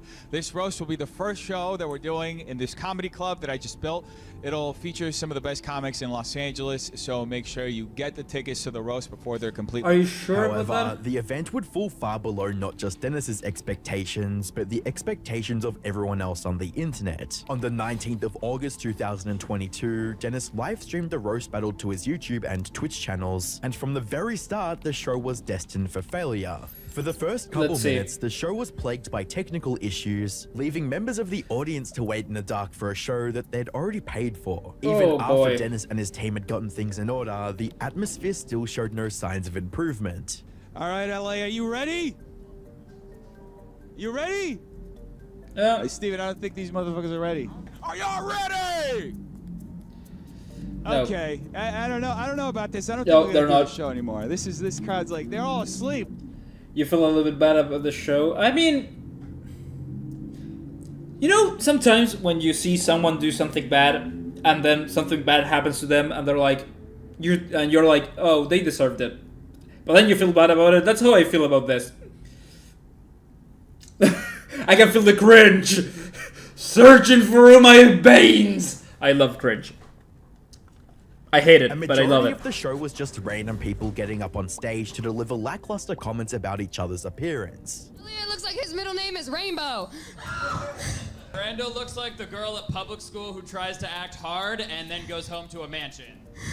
Oh boy. The finale didn't seem much better, as Dennis faced off with the winner of the previous battles and performed worse than everyone that came before him. Oh boy! Like my cousin, if you were embarrassment. I mean, I used cringe to define embarrassment, actually, like a synonym, which may not be right, but I don't know. I kind of like use it because I don't know. Embarrassment is a long word, and I'm lazy. I bet you cried when you got those tattoos. I did. Are you from Detroit? Take a guess. No. I'm bombing so bad, and I don't give a fuck. Neither do I, bro. Come on, we in it together, doggy. Eventually, Dennis gave up on trying to be funny and begrudgingly awarded his opponent the win. You know what? I'm just gonna go out. I'm gonna bring the fucking check. Why do I win? I thought because you won the roast battle. To no one's surprise, the roast battle was a complete disaster, and to Yeah. add salt to the wound, Dennis received a win. You see cringe as a type of embarrassment. Embarrassment is... I mean, I never thought about that. Yeah, I mean, I am dying here. Yeah, we're dying. We're dying together today, Cam. Week-long ban on Twitch because one of the participants had used the F slur. However, this wouldn't be the part that affected Dennis the most, as Moist Critical, aka Penguin Zero, aka Charlie, caught wind of the event and gave a few roasts of his own. Keep in mind, these are strangers. These two people have never met until they walked out on this stage together. So they can't actually roast each other. All they can do is insult each other's appearance, and it is painful. It is so hard to listen to. Obviously no rehearsal or anything. Yeah, Same with Death Noodles. He's the host and he has no fucking clue what... It's the first show, to be fair. I'm gonna play devil's advocate and say it's the first show. What's going on? Started 27 Just minutes saying. late, and it is an absolute joy. By the 21st of August 2022, Charlie published a video titled "I've Never Seen Anything This Horrible," in which he shared Dennis's latest splendor to over 4 million viewers. An event that he was hosting finally happened, which is this, the Super Roast Battles. It's an event he was hyping up for weeks, talking about how it's going to be the next big It's thing. also It's gonna horribly be like a really lit. big, popular event. It's going to be great. He was even trying to goad some YouTubers into coming on to like settle their beef in a roast battle. None of them showed up. In fact, almost nobody in general showed up. As you can see, it's not exactly like a sold out stadium here. It's about 10 family and friends. And this was a complete fucking disaster. Imagine Fire Festival, but if it actually happened and was worse than anyone could have imagined. Charlie went on to point out the numerous flaws in the event, from the glaring technical issues. The first 27 minutes, the event doesn't even start. They just like cycle 27 minutes of technical difficulties? Just cancel the show, dude. Just give up. I would give up. Like, if I had 27 minutes of technical difficulties on a stream, I would just not stream that day. I would wait for the next day, so... Yeah, no, 27 minutes, that's a lot. YouTube playlists of rap or popular music. So they didn't start on time. People just sit here doing fucking nothing for 26 minutes listening to bad music. To assembling random comedians who had prepared no material to work with. What he did is he assembled a few people who said they've told a joke before in their life, and he had them roast each other. Nobody knew each other. Literally nobody. So all they can do is roast each other's appearance because they don't know they don't know them. They're random people that he got together and told them to roast each other. However, you're gonna close without being sanctioned in less than 27 if the teacher doesn't come. Yeah, no, I got it. Don't worry. I think it was like 15 minutes. Like the meme was like, if you, well, at least at my school was like, if they don't show up for the first 15 minutes, we can leave. It never happened, even though they took more than 15 minutes and nobody left because we were really dumb. However, the detail that stood out to Charlie the most was Dennis's obvious insecurities with not being that funny. He's not even like making retorts. He's just feeling insecure now. He's like, you win, please stop, I'm dead, please. Please stop, you're hurting my feelings even though I asked you to roast me. Please, boo boo boo. I'm sorry, no, you know what, I'm not even sorry. God, stop.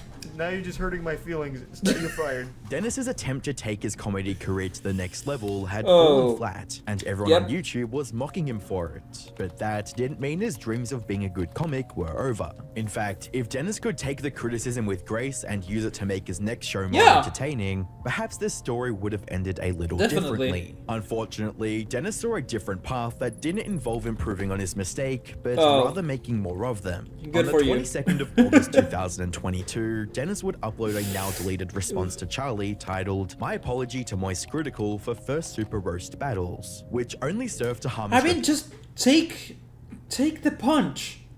Like, say, like, yeah, I fricked up, it was awful, it was bad, it didn't meet everyone's expectations, and just move on. Do the next one. Like, it's like uploading your first YouTube video and nobody watches it, and you're like, well, I might as well give up. Reputation even further. Well, I am thoroughly disappointed that I dared to put on something together for my fans and that the ones who attended thoroughly enjoyed the experience. I don't think they did. I'm appalled that I could be such a fool to think that I could fulfill my job and be in entertainment when in fact I am nothing of the sort. I am not a comedian. God, he's so dislikable. His face is so punchable. He looks like a Walmart version of Charlie, actually, now that I look at the both of them side by side. Like, it's a cheap version of Charlie, like the tattoos, the white t-shirt, the beard. He's missing the long hair and he's just like there. He needs to be whiter, but who cares about that? I'm not even a human. I'm just a clump of cells currently existing and spewing raw bullshit that I'm reading directly from a prompter for your entertainment. I am sitting here ludicrously buckling to my knees, self-deprecatingly acquiescing to the great Shut up, please, just Dennis clearly didn't like the fact that Charlie and many commentators had given valid criticism towards his roast. I literally don't know a single other commentator other than Charlie. I don't know who they are. I'm sorry, I don't. And was now using a veil of satire to hide it. Boy, Mr. Moist Critical. I feel like he looks like me, and I don't like that. For your profound observations. Like when I had like short hair. For showing me the light.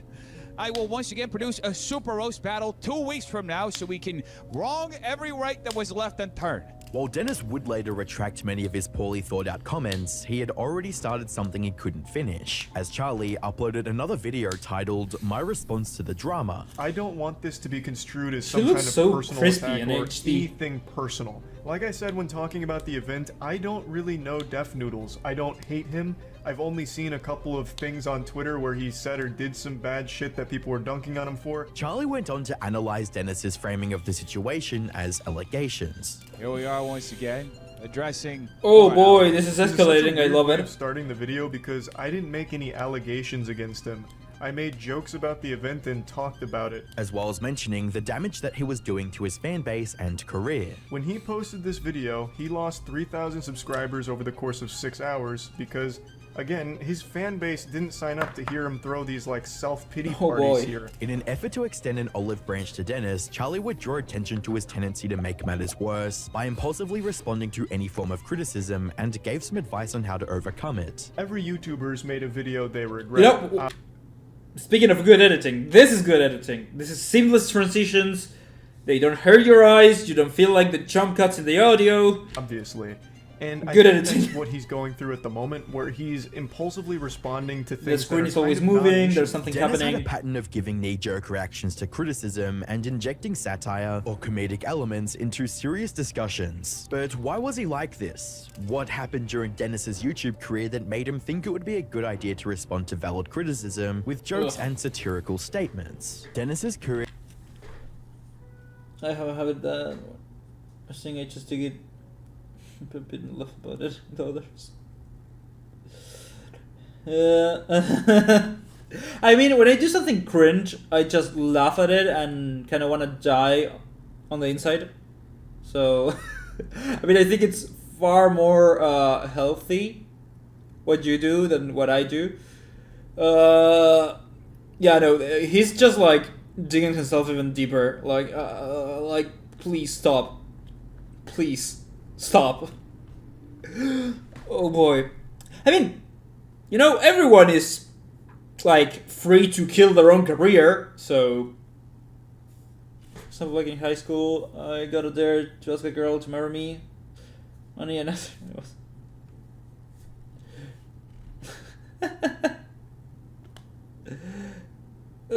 waste her life. What? Dude, don't bring yourself down.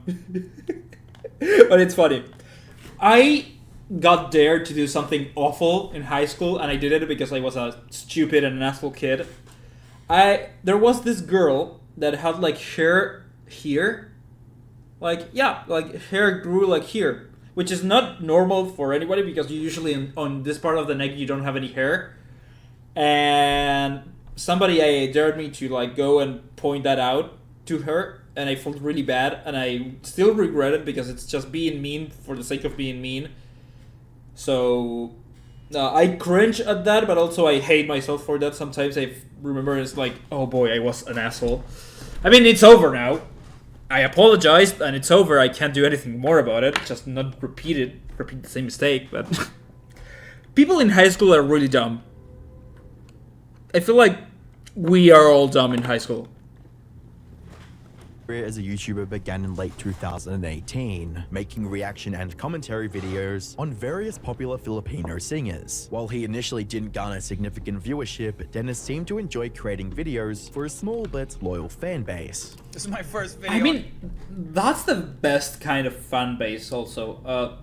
Just gotta say it, like, if you have a small but loyal fan base, it's all you need in your life. I mean, what else? What else do you want? Like, loyal fan base? Awesome. Great. I don't know. I feel like it doesn't matter how big you get if you don't have a loyal fan base. It's like all a waste. On this channel. Oh shit! Somebody's at the door. Somebody's at the door. I'll be right back.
I'm back. Dog food. Yeah, but I still feel bad. Like, it's not a nice thing to do. Like, you shouldn't be bad to people, you know? Like, I feel like, I don't know, maybe she doesn't even remember that, which is really likely. You remember your own fuck-ups more than people do remember your fuck-ups, you know? Everyone is, like, the main character, basically. So, yeah. At least the text is accurate this time, yes. Yes, I need to put more screens, like, for bathroom and food and everything. Because I knew that people were gonna come to my house today to bring me stuff. So I was like, okay, I'm gonna write that down and I'm not gonna go to the bathroom, which was an awful lie. Def noodles, because I love noodles.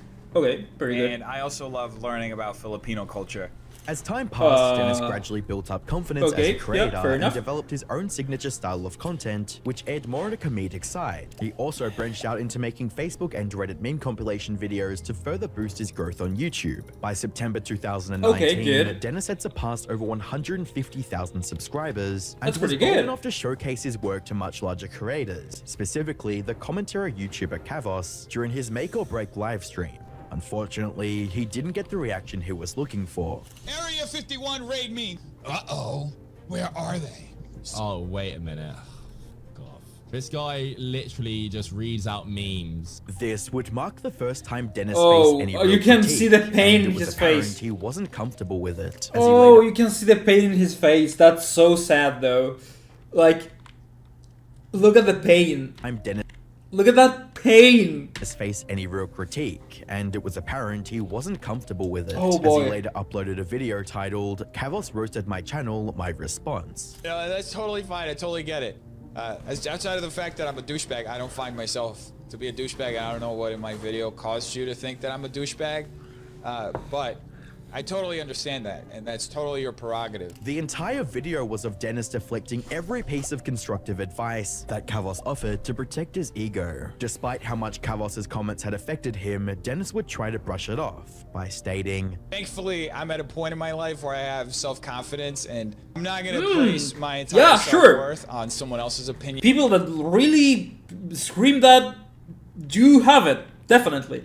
You know what I mean? However, a week later, Dennis showed his true feelings on the matter with a now deleted video titled, Kavos Made Me Want to Quit YouTube. Oh boy! In Dennis's mind, there was no room for negative feedback towards anything he created, and anyone giving such feedback could not see the true value of his content. Even now, he was deluding himself into thinking that there was nothing wrong with his videos and that Kavos was simply being malicious. Dennis failed to understand that criticism was part of being a content creator, and he was about to be taught that lesson the hard way. In response to the criticism from Kavos, Dennis would completely switch up his style of content, from meme reactions to reporting and publishing news stories. The internet is just one big sandcastle that keeps getting destroyed. With Jeffree Star getting exposed for allegedly stealing from a small makeup brand, things getting even worse for David Dobrik and Vlog Squad member Jeff Wittick making it a pod video, which ends up being an attack video of Trisha Paytas and the author of the Insider article. I haven't heard about those content creators forever. I thought they were all just dead. Covering such topics would ultimately result in some form of negative feedback, which was something As Dennis usual, simply couldn't stand to protect his... If you're gonna create content on the internet, be ready to have a lot of negative comments about you. Ego, Dennis would include the following disclaimer in his channel's About section. Def Noodles is a character created by Dennis V. Tozer meant to satirize some of the most deranged, toxic, and destructive aspects of internet culture. The opinions and thoughts expressed by Def Noodles that sounds are not like a an reflection excuse. of Dennis V. Tozer's beliefs. In theory, this would protect Dennis from any backlash he incurred while covering various topics. And Dennis was yes.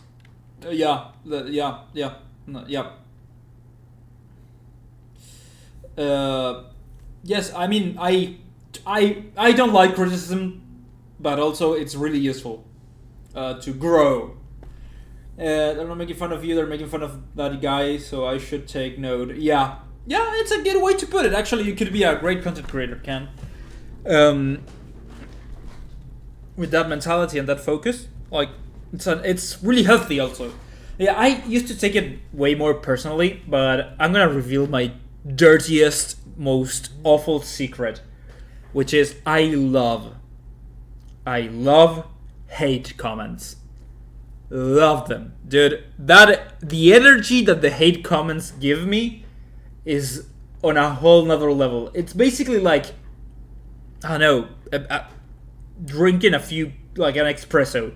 Like, you read a hate comment like, you're bad and you're awful, you're like a piece of shit, your content is trash, you are not entertaining, you will never be a YouTuber. And I'm like, oh boy, I love that. Yeah, keep telling me that. It's not like I'm a masochist. It just motivates me even more to prove them wrong, you know? Like, I remember I had like a hater that would come to my channel pretty often. Like, the same guy who would just like hate on me. And I loved it. You know, I loved it. It was so much fun because it was like, you are trash, you know, your voice is awful. And I'm like, okay, great, thank you.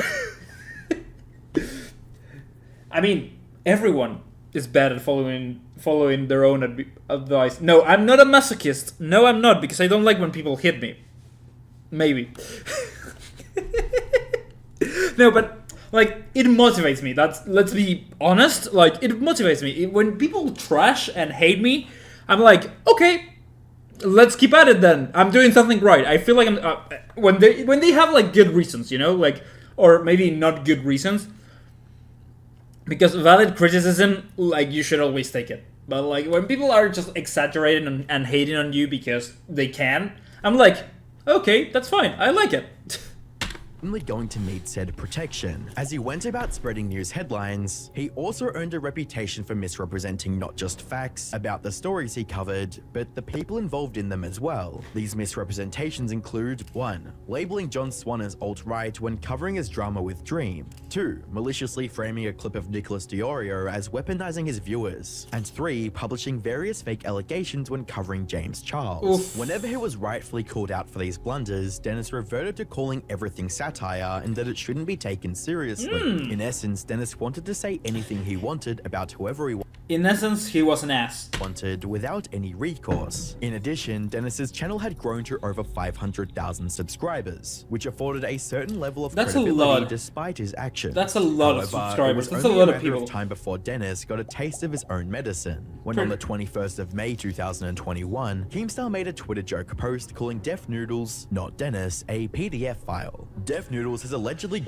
girls from 15. Big YouTuber source. Victims are scared of him and wish to stay anonymous, but may come forward soon. Hashtag drama alert. I don't know, I As never you'd trust expect, Keemstar, Dennis but didn't it's take this weird. joke lightly and opted to sue Keemstar for spreading false allegations. Anyway, folks, as you read in the title of the video, I am suing Keemstar. Now, for those of you who started following me recently and are not aware, nearly 1 year ago, Keemstar knowingly published false and defamatory allegations against me. There was already a long-running feud between the two, and this lawsuit only added fuel to the fire. Dennis would even...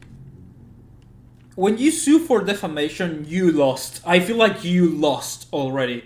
You're like admitting that you lost, basically, that the internet has won over you. Yes, I don't know why. Why? Like, there's a lot of demographic of YouTubers that are just like, oh, let's go, PDF. Yeah, let's go. And it's like, why? Like, I mean, maybe I'm characterizing this wrong, but it's like creepy, weird, awful, bad, I don't like it. And it's always with the Minecraft people, but also, why? Why? But also, yeah, if you sue for defamation, if I ever get to sue for defamation, I will basically have to eat my own words, basically. I'm busy. I'm oh so busy. I am oh so yeah, I know, I won't answer the phone. Even go as far as asking other creators that Keemstar had wronged to join in on the lawsuit. Why? Fortunately for Keemstar, his lawyer pointed out that the accusations were made towards Def Noodles, not Dennis, which led to the case making no sense at all. Oh, and since Def Noodles is a character, Ooh, okay. Ironically, Dennis had done the exact same thing he was suing Keemstar for several times, and was about to do it again to another creator named Papa Gut. On the 8th of February, Dennis and Papa Gut had a debate over his coverage of the B family drama, which was an active issue at the time. Well, I will say that it's interesting that we're focusing so much on her crying, but not so much on the other. It depends on which way you describe loss. Suing for defamation, specifically for things as severe as that. No, yeah, I get it. Like, yeah, yeah, maybe I was wrong the way I said it. Because suing for defamation, like, in rightful ways, it's okay. But like, lately I've been seeing more. I have been seeing more like big YouTubers like just flaunting around suing for damages or defamation. I think Logan Paul was going to do that with Coffeezilla. You know, like, it's like, oh, you're talking bad about me? Oh, defamation, lawsuit. And it's like, such a stupid way of resolving conflict. You know, you could talk about it, you could accept criticism, you could rebuttal, you could just like debate, you could do a lot of things. I mean, being called dad on the internet is like career ending, and it's like awful, and it's such a disgusting thing. So I get why you would want to sue. Yes. Yes. Yeah, basically they won. Yeah. So yeah, I get what you mean. Like, yes, you are totally right. Like, sometimes it's okay to sue for defamation because, like, you know, you need to. It gives you more credibility if you win that the other person was wrong. And, like, it shuts the case, which is good. But also, big celebrities usually flaunt it around like it's paper and it isn't worth anything. So that takes out the meaning of the lawsuit itself. It's like, oh, I'm gonna sue for defamation. And it's like, oh, here we go again. I almost choked on the gum. Other aspect where we have like something that's been a very historical problem of maturing young black kids and then overprescribing punishment. There's a big problem with them intentionally getting the age wrong and then overprescribing punishment. Their punishment was that they think that he should get banned from YouTube. They're going to follow him across. And I said it in my video. I said that it's never going to happen. Well, that never going to happen is different from. Do you think it should happen? Did you think Killick should get banned? Look, I'm against deplatforming. I've been deplatformed myself on Twitter. I don't think anybody should ever lose their platform for any fucking reason. Things would only become more heated as their debate went Sometimes it's okay to be deplatformed because. I don't know. Sometimes people are just awful. Your jokes are, if she bleeds, she... It's like the word triggered. It's thrown around so much that it doesn't mean anything. That's right, triggered. Woke is one of those words. AI, it's one of those words that's just losing meaning because people overuse it. What other word? I'm not gonna say this word because I don't feel like having my channel getting a guideline strike. But the bad guys from World War II, let's say that, it's a word that is used a lot and it just has lost all meaning. Or at least that's what I saw someone analyzed, because I don't have my own opinion on that because I never think about that, so I don't have to. Yeah, that word. Oh, asterisk, asterisk, asterisk, asterisk, S. Yes. It's like every single word that I just said and you said, it's just, it lost all meaning. It's just, it doesn't mean shit anymore. It's like cursing, like saying the word fuck. Just, it's not that big of a deal anymore, I guess.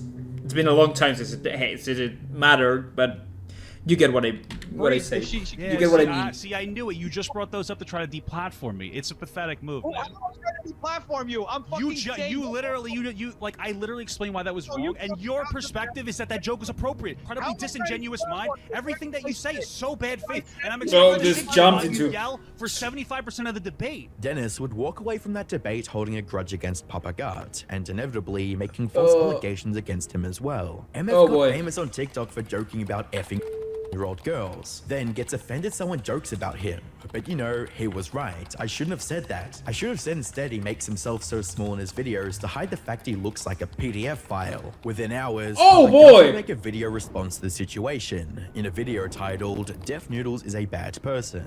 He retweeted the context. Here's the context. The joke was, if she's old enough to bleed, she's old enough to breed. Thank you very much, Andre Lopez, for the advice, right?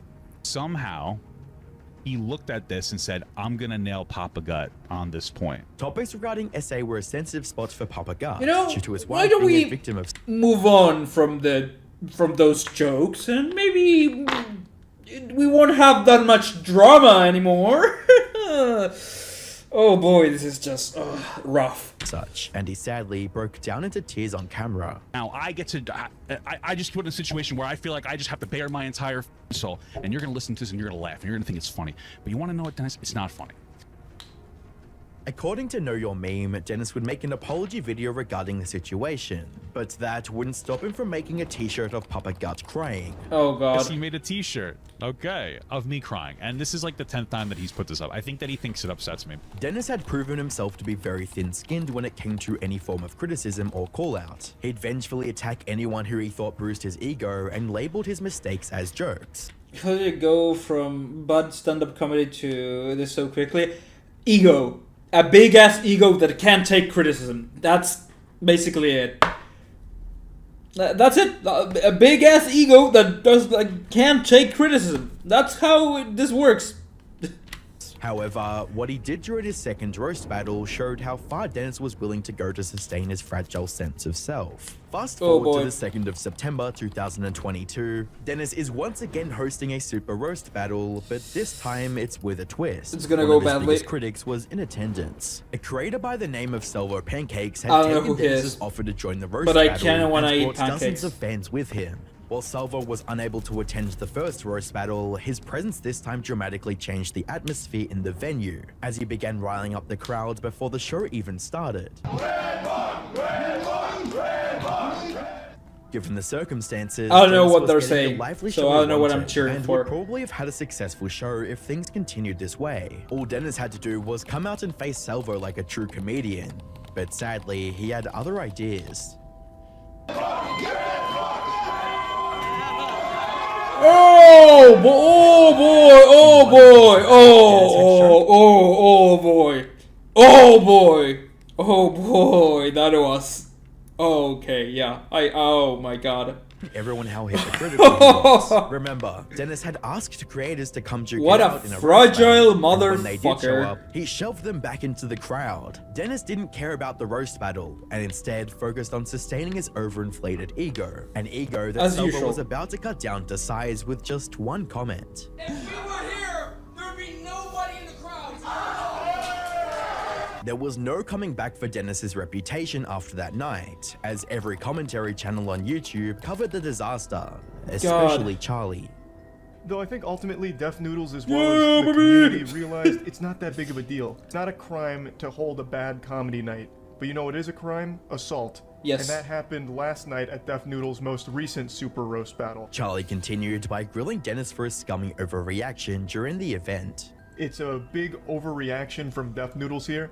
Unless, of course, there was an imminent threat where the guy was on stage talking about he's gonna start throwing hands with everyone in the front row or something, or making like legitimate threats to the crowd. He pushes him from behind and then hides behind his friends to keep the other guy off of him, which I think is pretty lame. If you're gonna start some shit, you gotta finish that shit. In the weeks and months that followed, Dennis lost 90% of his viewership and what little respect anyone had left for him. While Dennis would try to save his channel by switching up his content to challenge videos, viewers still disliked his content or didn't watch them at all. Oh my god, from 78 to 7,000? Given up on his YouTube, but he had uploaded 2 videos challenging his dwindling audience to unsubscribe. Unsurprisingly, Dennis's channel fell to all-time lows, as many of his videos failed to surpass 2,000 views, and his subscribers were dropping off by the day. The turning point for Dennis would come after reacting to Sunny V2 documenting his downfall. While the video has since been deleted, a creator by the name of Low Lies would cover it on her channel. A video was made by the creator SunnyV2,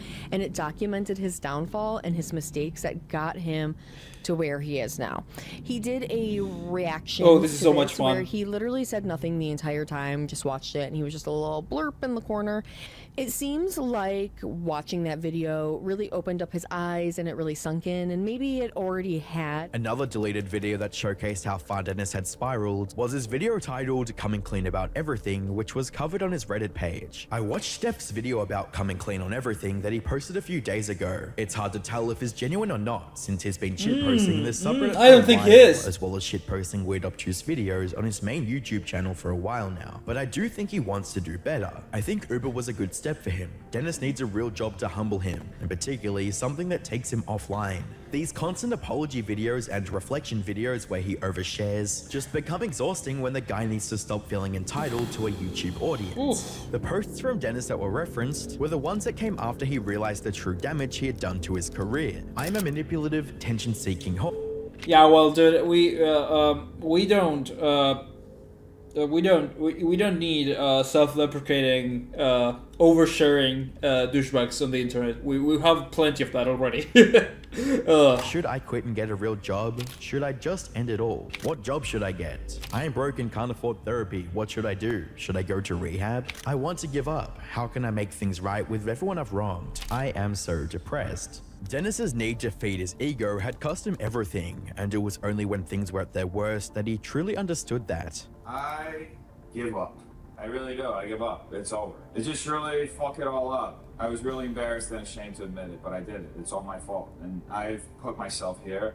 And I've just come to terms with the fact that there's no way out. Although those that didn't believe Dennis was genuine about his declining emotional state, the fact that he had to cancel 2 of his shows at the comedy club due to an emergency raised some concerns. Thankfully, Keemstar later confirmed that Dennis was still alive. Checked in with Dev Noodles, he is alive. All can say for now for those that are concerned. Dennis's obsession with being seen as a funny comedian was what truly led to his downfall. This obsession pushed him to create a comedic... I mean, if you want to be a comedian, which I wouldn't recommend because it's really hard, you have to have like the thickest, most rough, most resilient skin of all time. You really need to like grab some rocks and start like scratching yourself with rocks to generate calluses so you can like take criticism, because comedians, boy, do they get flamed every single day. Persona that poorly reported the news, and eventually started the roast battle that destroyed his reputation as well as his finances. To make matters even worse, Dennis didn't have the mental stability to endure the criticism that comes with being a creator, which became the root cause of many controversies. All these factors slowly eroded the trust and respect Dennis had with his fan base, as many of them decided to leave rather than watch his self-destructive antics. As of May 2024, Dennis has wiped all of his social media platforms of prior posts, and it's unlikely he'll ever be ready to I don't return. think. Well, however, a we can comeback only is hope possible. that he sees the error of his ways and takes necessary steps to put his life back together. At the end of the day, he doesn't deserve to have his life ruined over being unfunny and not being able to take criticism. Click the video on screen to find out how Penguin Zero destroyed YouTube's worst content thief. No, thank you. I mean, I had enough. It was like, you know, it's kind of clickbait, the title, which is fair because clickbait makes the videos work. But it wasn't Charlie who destroyed this Death Noodle's careers, but actually himself, because he was an egomaniac, basically, which is kind of hypocritical of me to say, because I have a big ego. I'm gonna be honest. I wouldn't be doing YouTube or trying to do YouTube if I didn't have a big ego.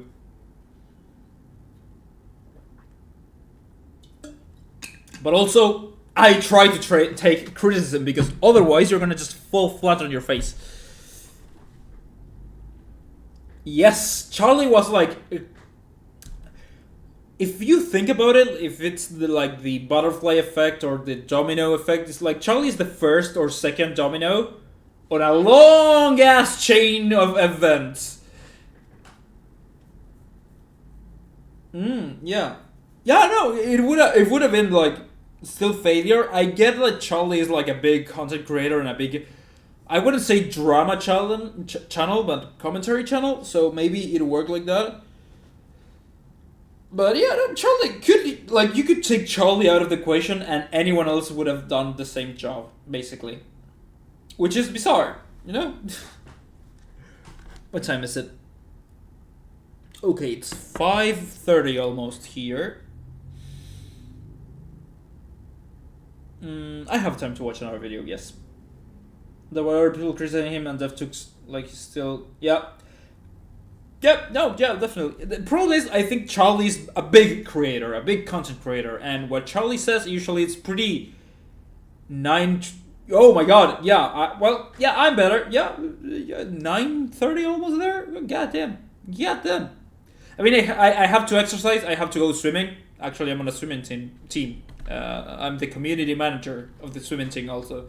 So I have to go do my job and my training to compete next month, actually. But I still have time. I have plenty of time. I'm thinking. I was thinking about something. I was about to say something. Oh, Charlie is usually very in tune with what you are supposed to say or what everyone thinks. Like, I don't think he shapes what everyone thinks, but he's a big voice in the space, and he makes sense most of the time. So when he says something like, oh, this is bad or this is wrong, it usually is. He's usually right, you know? Like, usually. I'm not gonna say every, like, 100% of the time, but 95, 96, 97 even. Like, everyone makes mistakes. Charlie also, but yeah, he's pretty based, basically. Well, Internet Anarchist, good editing, good video. I liked it. I really liked it. Now we have the last AI controversy from Ratface, which I love the logo of the channel. It's funny. And also, I'm really into it, okay? I'm really into this drama, the AI Quibble Cup, because I hate it so much. I think it's so bad. Like, this motherfucker drank from the AI potion and couldn't let it go, okay? He needed to detox, he needed to, like, puke to get it out of his system, and he was like, no, hold my beer, I'ma do my own thing.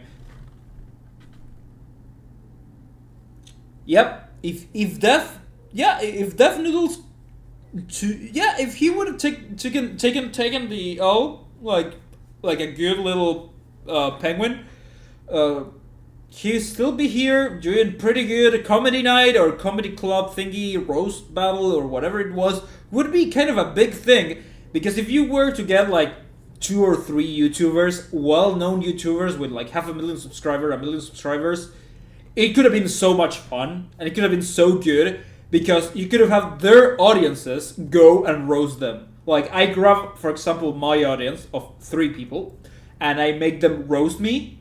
That would be so much fun. Like, live, that would be amazing. And you could have, like, a little bit of drinks and a little bit of food, and it would be a banger. I tell you that, it would be a banger. It would be awesome. The bigger the YouTuber, the bigger the success this would have been. Yes, it would have been so nice. It would have been so funny, because like people would get the jokes, and fans would get the jokes. You know, like if you're like even 50,000 subscribers, you know, like small channel, would have been fun. Would have been so good. Whoops. Nope. Nope. Oh. What in the world is a Quibble Cup? For those who don't. I'm sorry, that took me off guard. Like that caught me off guard. What the hell is a Quibble Cup? Oh, the aesthetic already is nice. Like I like this guy so far. First video I watched from him, so I don't know. What in the world is a Quebblecop. For those who don't know who Quebblecop is, he is a gaming YouTuber with over 15 million subscribers on his main channel. Big ass YouTuber. Impressive YouTuber. Sub count, but nowadays, considering how YouTube works, it's not entirely all that impressive when you realize that his channel has not grown substantially in the past couple of years. Yeah. His channel is mainly centered around Minecraft and GTA 5, and it's pretty obvious that he's making content for a younger audience. Yes. But eventually, as most young people do, as they age, you they grow tend up. to move on from the YouTube channels that they watch religiously. And since Quebblecop didn't really innovate with his content alongside his audience, his channel It's a puddle. Also, what in the world is a puddle? That just took me off guard. I don't know why. Channel eventually declined. This guy has a long history on the platform, and there's many videos that you can watch besides this one detailing all of the things that he has done. I mean, I can already tell you what happened to Quebblecop because I haven't checked on him in a while since I done the controversy tier list or the YouTuber controversy tier list.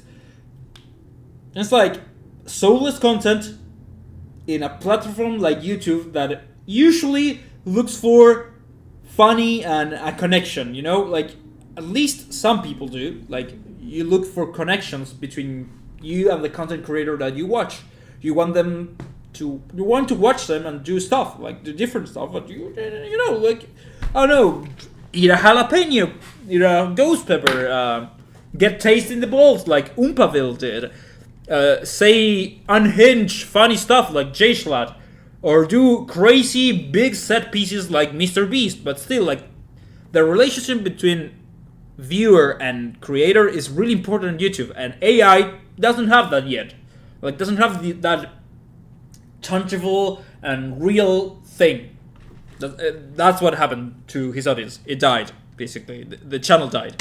The years, like flexing his money to an impressionable young audience, and for some reason cloning one of his friends and making him a VTuber without that person's knowledge. They literally nearly copied everything about me, okay? They even got the eyebrow cuts, they even got the beard fade, they even got the glasses, the hair color. But listen guys, you could have done a way better job, man. This looks absolutely trash, bro.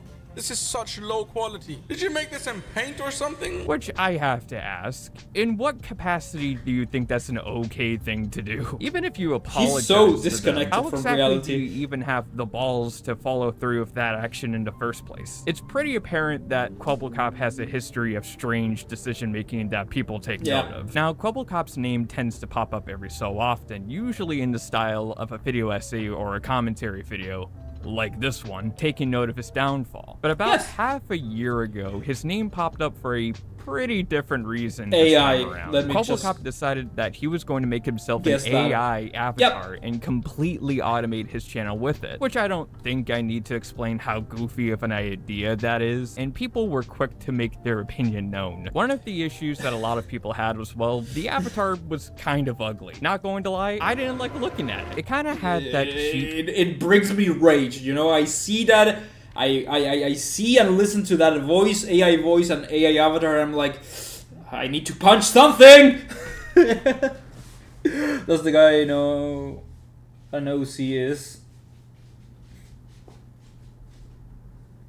I feel like Quebblecop could have succeeded if he didn't go to the route of automating the channel, but VTuberizing it. You know what I mean? Like, you grab, like, and you make a VTuber avatar that it's AI, and you make content with that. Which is, there's already a streamer that's, like, does that. A VTuber that's an AI, actually. Can't remember her name, or its name, I don't know. Heck, he could have just made a succubus character instead of taking his friend's identity. Yeah, dude.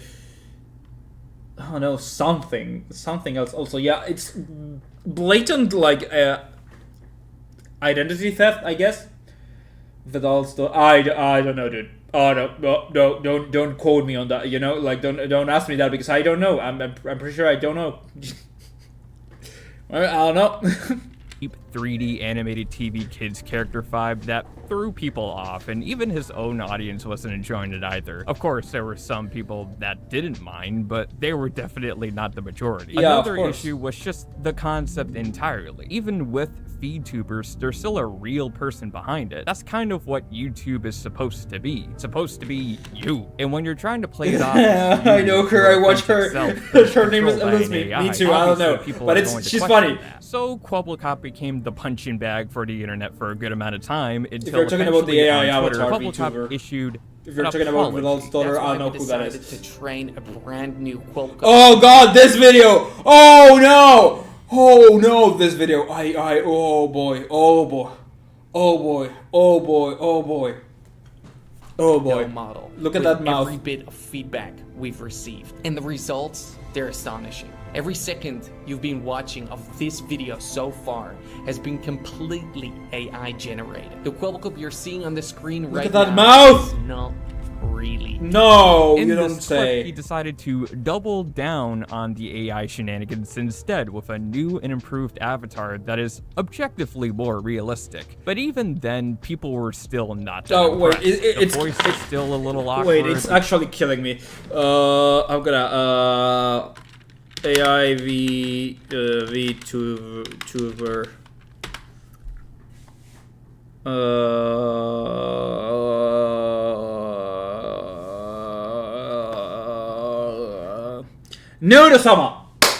Nurosama. Yes. Nurosama. There we go. There we go. Oh, God, she's funny. Yeah, Nurosama. It was actually killing me, you know. I was thinking about it while I was watching this, and I was like, I need to know. The avatar is a bit stiff and not all that expressive. I suppose in Kwobblecop's mind, this was a gotcha moment so where funny. People would see the No future worries, of dude. AI and how it was would killing me too. revolutionize the content creator space. But in reality, this was still a mixed response, and after a little while, people stopped paying attention. Trying to find the video again, it seems like he removed the video from his tweet and from his YouTube channel as well. Now, I'm not going to go through every little bit of information about Kwobblecop's past because there's enough information out there that most people should generally have the gist of what's up. What I'm more interested in doing with this video is checking in on Kwobblecop and see how he's doing. Because okay, yeah, fair enough. I kind of want to know, so jump into it. Some time. He's now been left to his own devices. And I'm going to see, I suppose, the health of his social media presence, which I assume is not going to be particularly great. So the first thing that I wanted to check out is his YouTube channel, and the first thing that I noticed was this gap between videos. It seems like he was inactive for about 10 months, but that's not really the case because turns out he just removed a bunch of videos off of the channel. None of his, for a lack of a better phrase,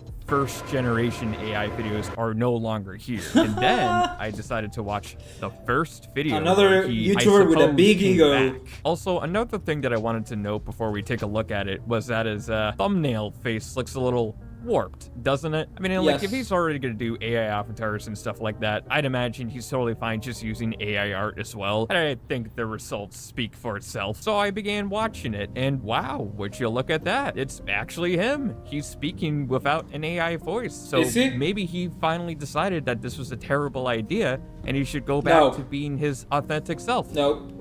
And then the video kept playing. Kwobblecop AI, hurry up! We have 25 minutes until we're done! Good luck, Joanna. Good luck. Oh no. So let me get this straight. He's playing with an AI clone of himself. What a way to suck your own dick. For some reason, his AI sounds like Doodle Bob. Me hoi manoi. Listen, I don't like calling things sad unless I feel it's totally warranted, but I just can't get over this overwhelming sense of depression watching this. Listen, I get it if you use character AI to talk to a therapist because therapy is expensive, but you have to recognize what it is you're doing at some point, right? So then I started taking a look at his other videos as well, and turns out that he does this quite a bit. And the most infuriating aspect of these videos so far is that the AI voice keeps cutting out, which I assume is why his editor has to add subtitles when it speaks, because I can barely make it out you can't myself. understand it. Okay, well, that sounds... It's a pretty easy rap. Yup, okay, there you go. A nice little... I love how he went from full AI automated channel, where I'm not gonna be a part of, went back, a few steps on and was like, okay, I need to record some of my things because I guess the AI is not good enough. Please. It's a personal thing, but this whole thing can work. Yes. Yeah, no, definitely. Something like I have an AI. Yeah. Yeah, no. I mean, a full AI channel, I think it could work. I think it could work. But I don't know if it would stand the test of time, so to speak. You know, like, you could say, like, yeah, I let an AI, like, this channel is dedicated to this AI to learn how to create content and be the best content creator in the future. Because machine learning and AI learning is a thing. So you sample a lot of YouTubers ethically, and try to make the best AI YouTuber you can. I think eventually it could work pretty well, but also at the same time it will lack, and I'm pretty sure this is gonna happen for the next 10 years at least, it will lack the soul, you know? There's an AI movie releasing this year, I think, if I'm not mistaken. I'm gonna just look it up here just in case. I don't wanna get a copy strike or anything. AI movie,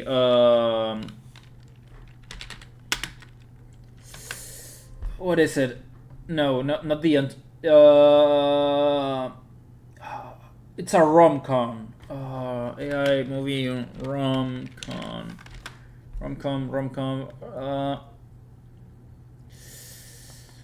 What is it? Come on, tell me. Tell me the name. Next Stop Paris. I'll just look it up here before anything else. Ooh, Next Stop Paris. I know how to write Paris, apparently. Here we are. What did you do? What did you do? What did you do? What did you do? What did you do? Here you are.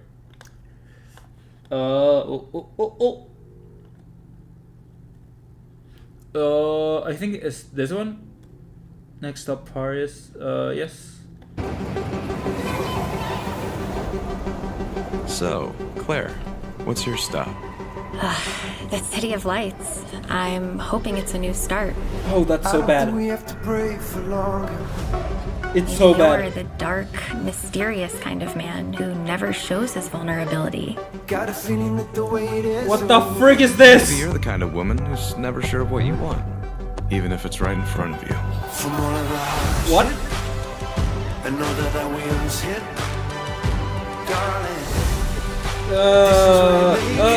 Life's journey. Sometimes the heart moves too fast. Del, wait, don't go.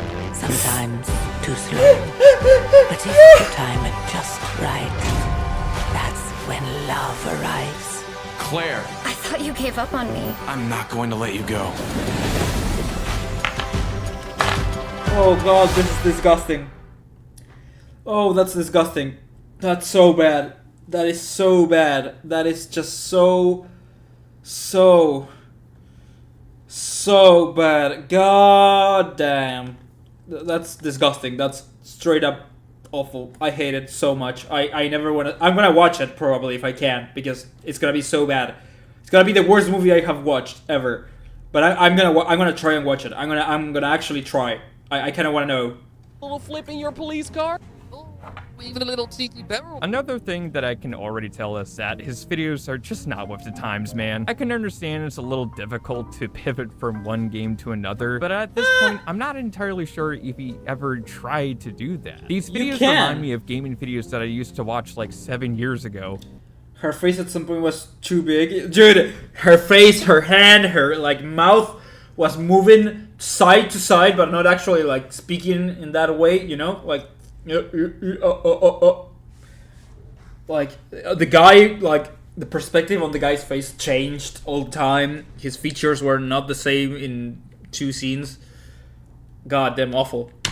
But not in a good way. Looking at all of these titles and thumbnails, it just screams, I don't really want to try anything new and keep doing what works. But at this point, it's not even really working because these videos don't even break 50,000 views, which is pretty bad for 50,000 views on a 15 million subscriber channel. That's like death. I feel like, I don't know because I'm not a YouTuber fully, but I feel like that's death. That's just death for the channel. For a YouTube channel that has 15 million subscribers. Now, not all of his new... It's not just Uncanny Valley. Just like...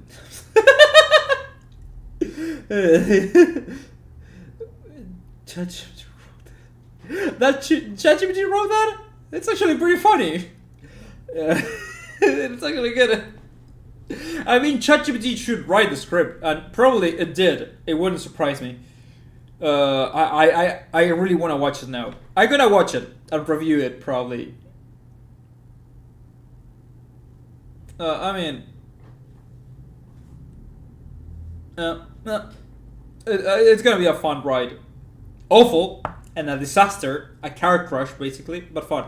Videos are with his AI. In fact, just after watching his videos with his AI, it actually became way more easy to tell if it was legitimately him or not. Even after not using his AI for all of his videos, his audience could not be more apathetic. If you take a look at any comment section of his recent videos, it becomes clear that they cannot support this. Finally, the real dude is back. I mean, yeah, dude, that's what they were saying the entire time.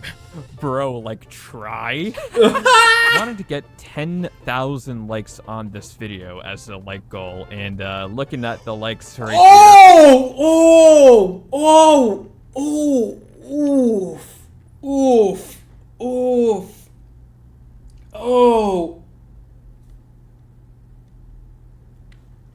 boy, I don't even want to look. I don't even want to look. Oh boy, like, I feel bad because that's something that could happen to me. I like. Can we hit 2 likes on this stream?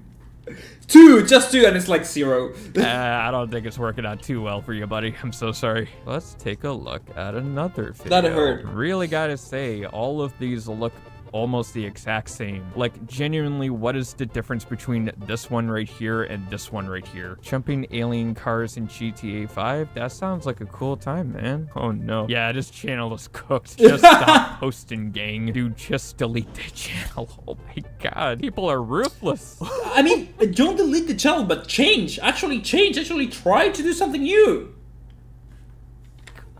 I'm just here to dislike the video. Oh, based. Oh my god. Absolutely based. Say that out loud, bro. So his YouTube is pretty much in the gutter. But there's one place I still need to check, and that's his Twitter. And turns out he's not giving up on AI whatsoever. As a matter of fact, he's still trucking away on he has an AI wife and kid, actually. If you didn't know, he has an AI wife and kid. Persona, and from time to time muses about his predictions about how AI will change the content creator landscape. If I was playing a drinking game for how many times I said AI in this video, I'd be getting my stomach pumped. Oh my god. Why is reality so exhausting? So here we are. We're on Quebblecop's Twitter account right here. He tends to tweet a lot. Oh my god. Oh no. Wait, he actually made something funny. He's staring at the pictures of all the feces who rejected me and founders that didn't help me on my wall before work. I used it to fuel me. Slightly psychotic, I'm not gonna lie. I'm quitting. Sociopath. I'm quitting AI. I don't trust that for a second.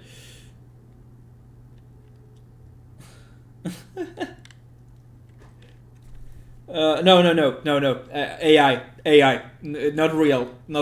I hope. AI. Oh my god, he's finally doing it. No, he's not. No, it's April 1st. Ha ha ha ha. Honestly, I've already watched this, but you just gotta listen to believe it, alright? Navigating birch trees, popping red flowers, it's like Mother Nature's pixelated garden party. Look, I'm gardening. Sneaking under leaves, it's stealth mode me. Aha, pretty flowers, gonna make a fancy bouquet. Don't look at me. Swinging axe, I mean, pretty good the look at the camera, fresh air and deforestation, my the kind of day. commentary is Creeping just under so twenties, awful. wool tactic camouflage or nature's Minecraft prank, absolutely hilarious. What? Crafting ninja, I've struck white gold, wool for days. Whoa, sneaky birch playing hide and seek. Pika block, love me some hidden gems in this leafy wonderland. What the freak are you talking about, Quailcop? What is my guy doing? My botanical escapade continues. Snag he's literally having a stroke. Supplies, jackpot. He's giving me an aneurysm right now. I'm gonna die after watching this. I'm gonna stand up, I'm gonna fall flat on my face. Dude. Oh, fuck, my phone's going. Shut the fuck up. I'm already up. I woke up early today. The AI Boo-hoo, poor you. Stop. And, like, there's no inflection in his voice whatsoever. The AI talks like just, the same so tone. fast, and, like, it doesn't really seem like it's actually commenting on what's happening around it. And when it actually does, it just says nonsense. What a bunch of word salad. Holy shit, it takes effort to be this lazy. Yes. I do remember that Quabblecop actually responded to that tweet in particular. Yeah, here it is. I honestly don't think people realize how much time, money, energy, and people it requires to build an AI that can create YouTube videos for you. It's magnitudes more than I've ever invested into all of my videos combined. If it takes more effort, maybe, let me say this. Maybe you should change the approach if you're wasting that much money, because it's not healthy. No, he's building his own AI. Like, he's building his own AI. As I understand it, he was working in a project to, like, also be able to keep, like, the tone and the pitch of the voice, but change the language. Which I thought it was pretty interesting, because it would help, like, smaller creators get to more audiences, you know, like. So yeah, he's like basically building his own, which is fascinating, and he could make like the process of building a video, like the process of building the AI a video, and that would do great. Like, that would do great, because it's an actual original concept. But you have it here like, oh no, I'm gonna double down and triple down and quadruple down until my channel is dead, apparently. And I'm not gonna listen to my fans who brought me here and who put me in this place and who can take it all away if they feel like it. Oh yeah. Yeah, he's shooting himself in the foot, definitely. 100%. And it's not making any returns. Why are we still doing it? Just keep making YouTube videos. It's the only... What the fuck, man? So we got another test right here. Wow. Okay, so first off, just seeing the ingredients laid out, I'm already impressed. I like the look at the camera. If he looks at the camera, it's more realistic. I feel like I do that. The problem with this is like the way he speaks, like the tone and the words. It's just like a nothing burger.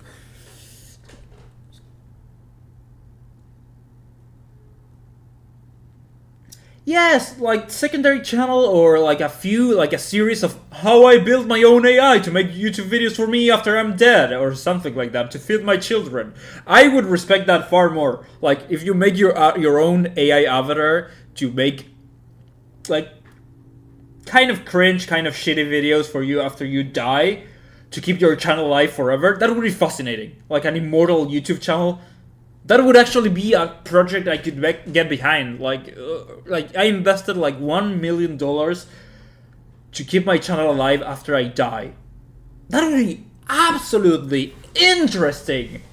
And you can give the AI like life cycles as you do, so it would age as you did. And when it dies, it's like reborn in a different kind of like channel. I don't know, it could be fun. It could be interesting to do that, but you need a lot of money, which apparently he has. But also not to be such a basic and tasteless and bland content creator as Quabblecop is. I really dislike it when he looks at me. Like, stop. I love it. Contact with me. No, make eye contact with me. I feel like you're real that way. Sauce. Look at he's stuttering. An AI voice is stuttering at me. That's shit that you edit out, my guy. Yeah, but it makes it more real. Tomatoes, the problem is the eyebrows. Garlic. Like, there's no wrinkles when he raises his eyebrows like this. There's no wrinkles here. Like, it's like I raise my eyebrows like this. You know, like stretching the forehead, which is not realistic. Making my mouth water. Look at that watering mouth, as we can clearly see. And you look so excited about it. You could have added more editing to it, also. The dough. It's like art in motion. Like, the eyes are just so dead. Smoothly. Whoa, whoa, whoa. Whoa, whoa. What? Just shut it all down, man. This is probably the craziest tweet I've ever seen in my entire life. Build and an AI I influencer. genuinely cannot tell if it's genuine or not. Build AI influencer. Okay. Make and produce great content. Launch 100 more. Lies. A robot. Injector AI influencer's personality into Ooh, the boy. robots. Have an AI influencer robot friend. This is where it gets really funny. Overlay AI influencer skin on robot through AR glasses. What? Who the fuck is doing that? What are you talking New about? genre of entertainment. AI influencer let's play is not about the content. That's your first mistake. It's about It's the progress all. of the It's YouTube. It's all about the content. You can't have a YouTube channel without content. You know, like it's all about the content.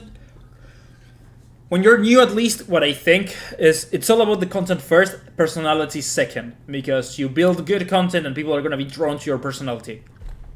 AI influencer. AI influencer development let's play. I really need this guy to watch a Doug video. Just once. Just one Doug video. And this guy just keeps yapping about AI. Like it's literally the only thing that he genuinely cares about. Rarely ever actually talks about anything else. It's always AI.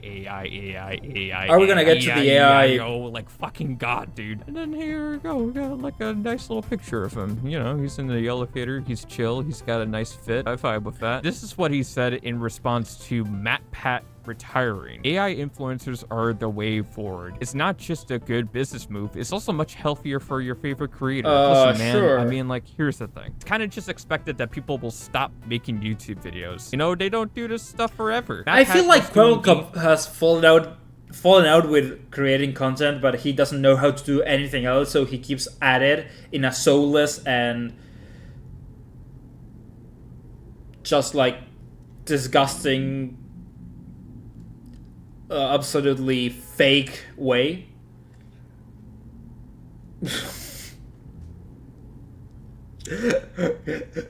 I mean, I don't know. Game theory for like more than a decade. Of course he's gonna like eventually throw in the towel at some point, right? But you don't have to replace yourself. You just don't have to. Sometimes You good can things quit. have It's to okay. come to an end. One of the challenges I didn't see coming with Cobblecop AI is that the current version is so realistic, people don't know if they're watching me or the AI. Sure. I'm not gonna lie to you, man. That's just not the case. I'm so sorry, but it's just not. I'm taking the headphones off. I'm taking the headphones off, man. I can't take this shit no more. So what did we learn here today? This is the bottom line. Quellcop is just straight up delusional. He doesn't appear to understand that if you try to replace your authentic self with a clone of you, people are just not going to be interested in that. And the sad thing is that his fans just want to see him grow as a person and content creator, pleading for him to stop. But he just won't listen. AI, as of now, Because he doesn't is still care. He viewed cares about the money. negatively by the broader public, and for good reason. Right now, it's being used to mislead people and disrupt creative spaces, and that is the general sentiment I keep seeing. It's mildly amusing at best and downright evil at worst. People don't like AI taking like creative jobs because, come on, like for the AI to learn that, you need to steal the content. And most people, most creators, most artists didn't give their consent to do so. Oh boy, we're going down the worst timeline apparently. Genuinely hope that he sees what people are saying, but No, he will keeps never. turning his back away. And at that point, all we can really do is Let him just burn. walk away. Let him burn. Let him burn himself. Did you know that I have more videos that you can watch? No, Click this card I for didn't. another video of mine, and have a good one. Pretty good content creator actually. Like I liked the video. The styling was simple yet fascinating. Yes, liked it. Yep. Anyways, guys, people of the chat, my absolute favorite beings.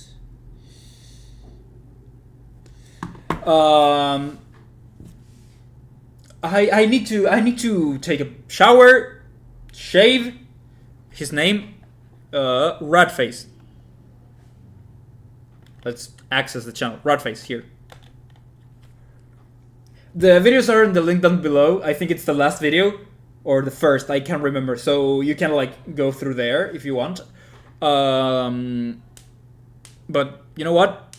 It's pretty good content, and it feels like he's focusing on AI lately, which is pretty good for himself. And also, like, he uploads every once in a while. It would seem like 2 weeks ago, 1 month. This video did really well compared to the other ones.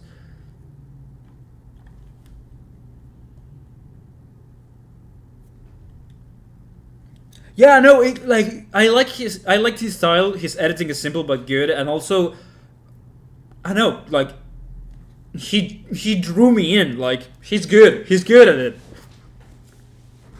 I like also the pink thingy, the pink rat background. It's also pretty good, and the name is simple and memorable. Yeah. But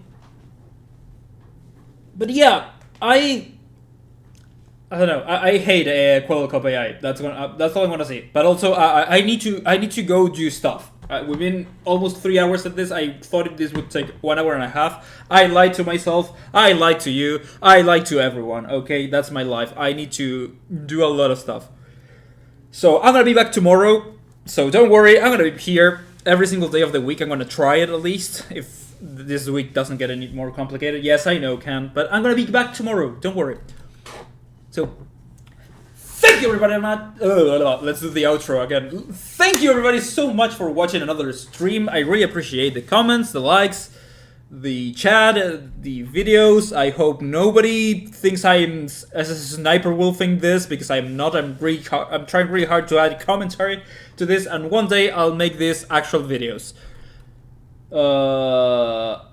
Dude, that's how I work. I burn myself out. I realize that I burned myself out. Then I keep going at it like nothing happened because I'm a stupid idiot. Anyways, I'll see you tomorrow.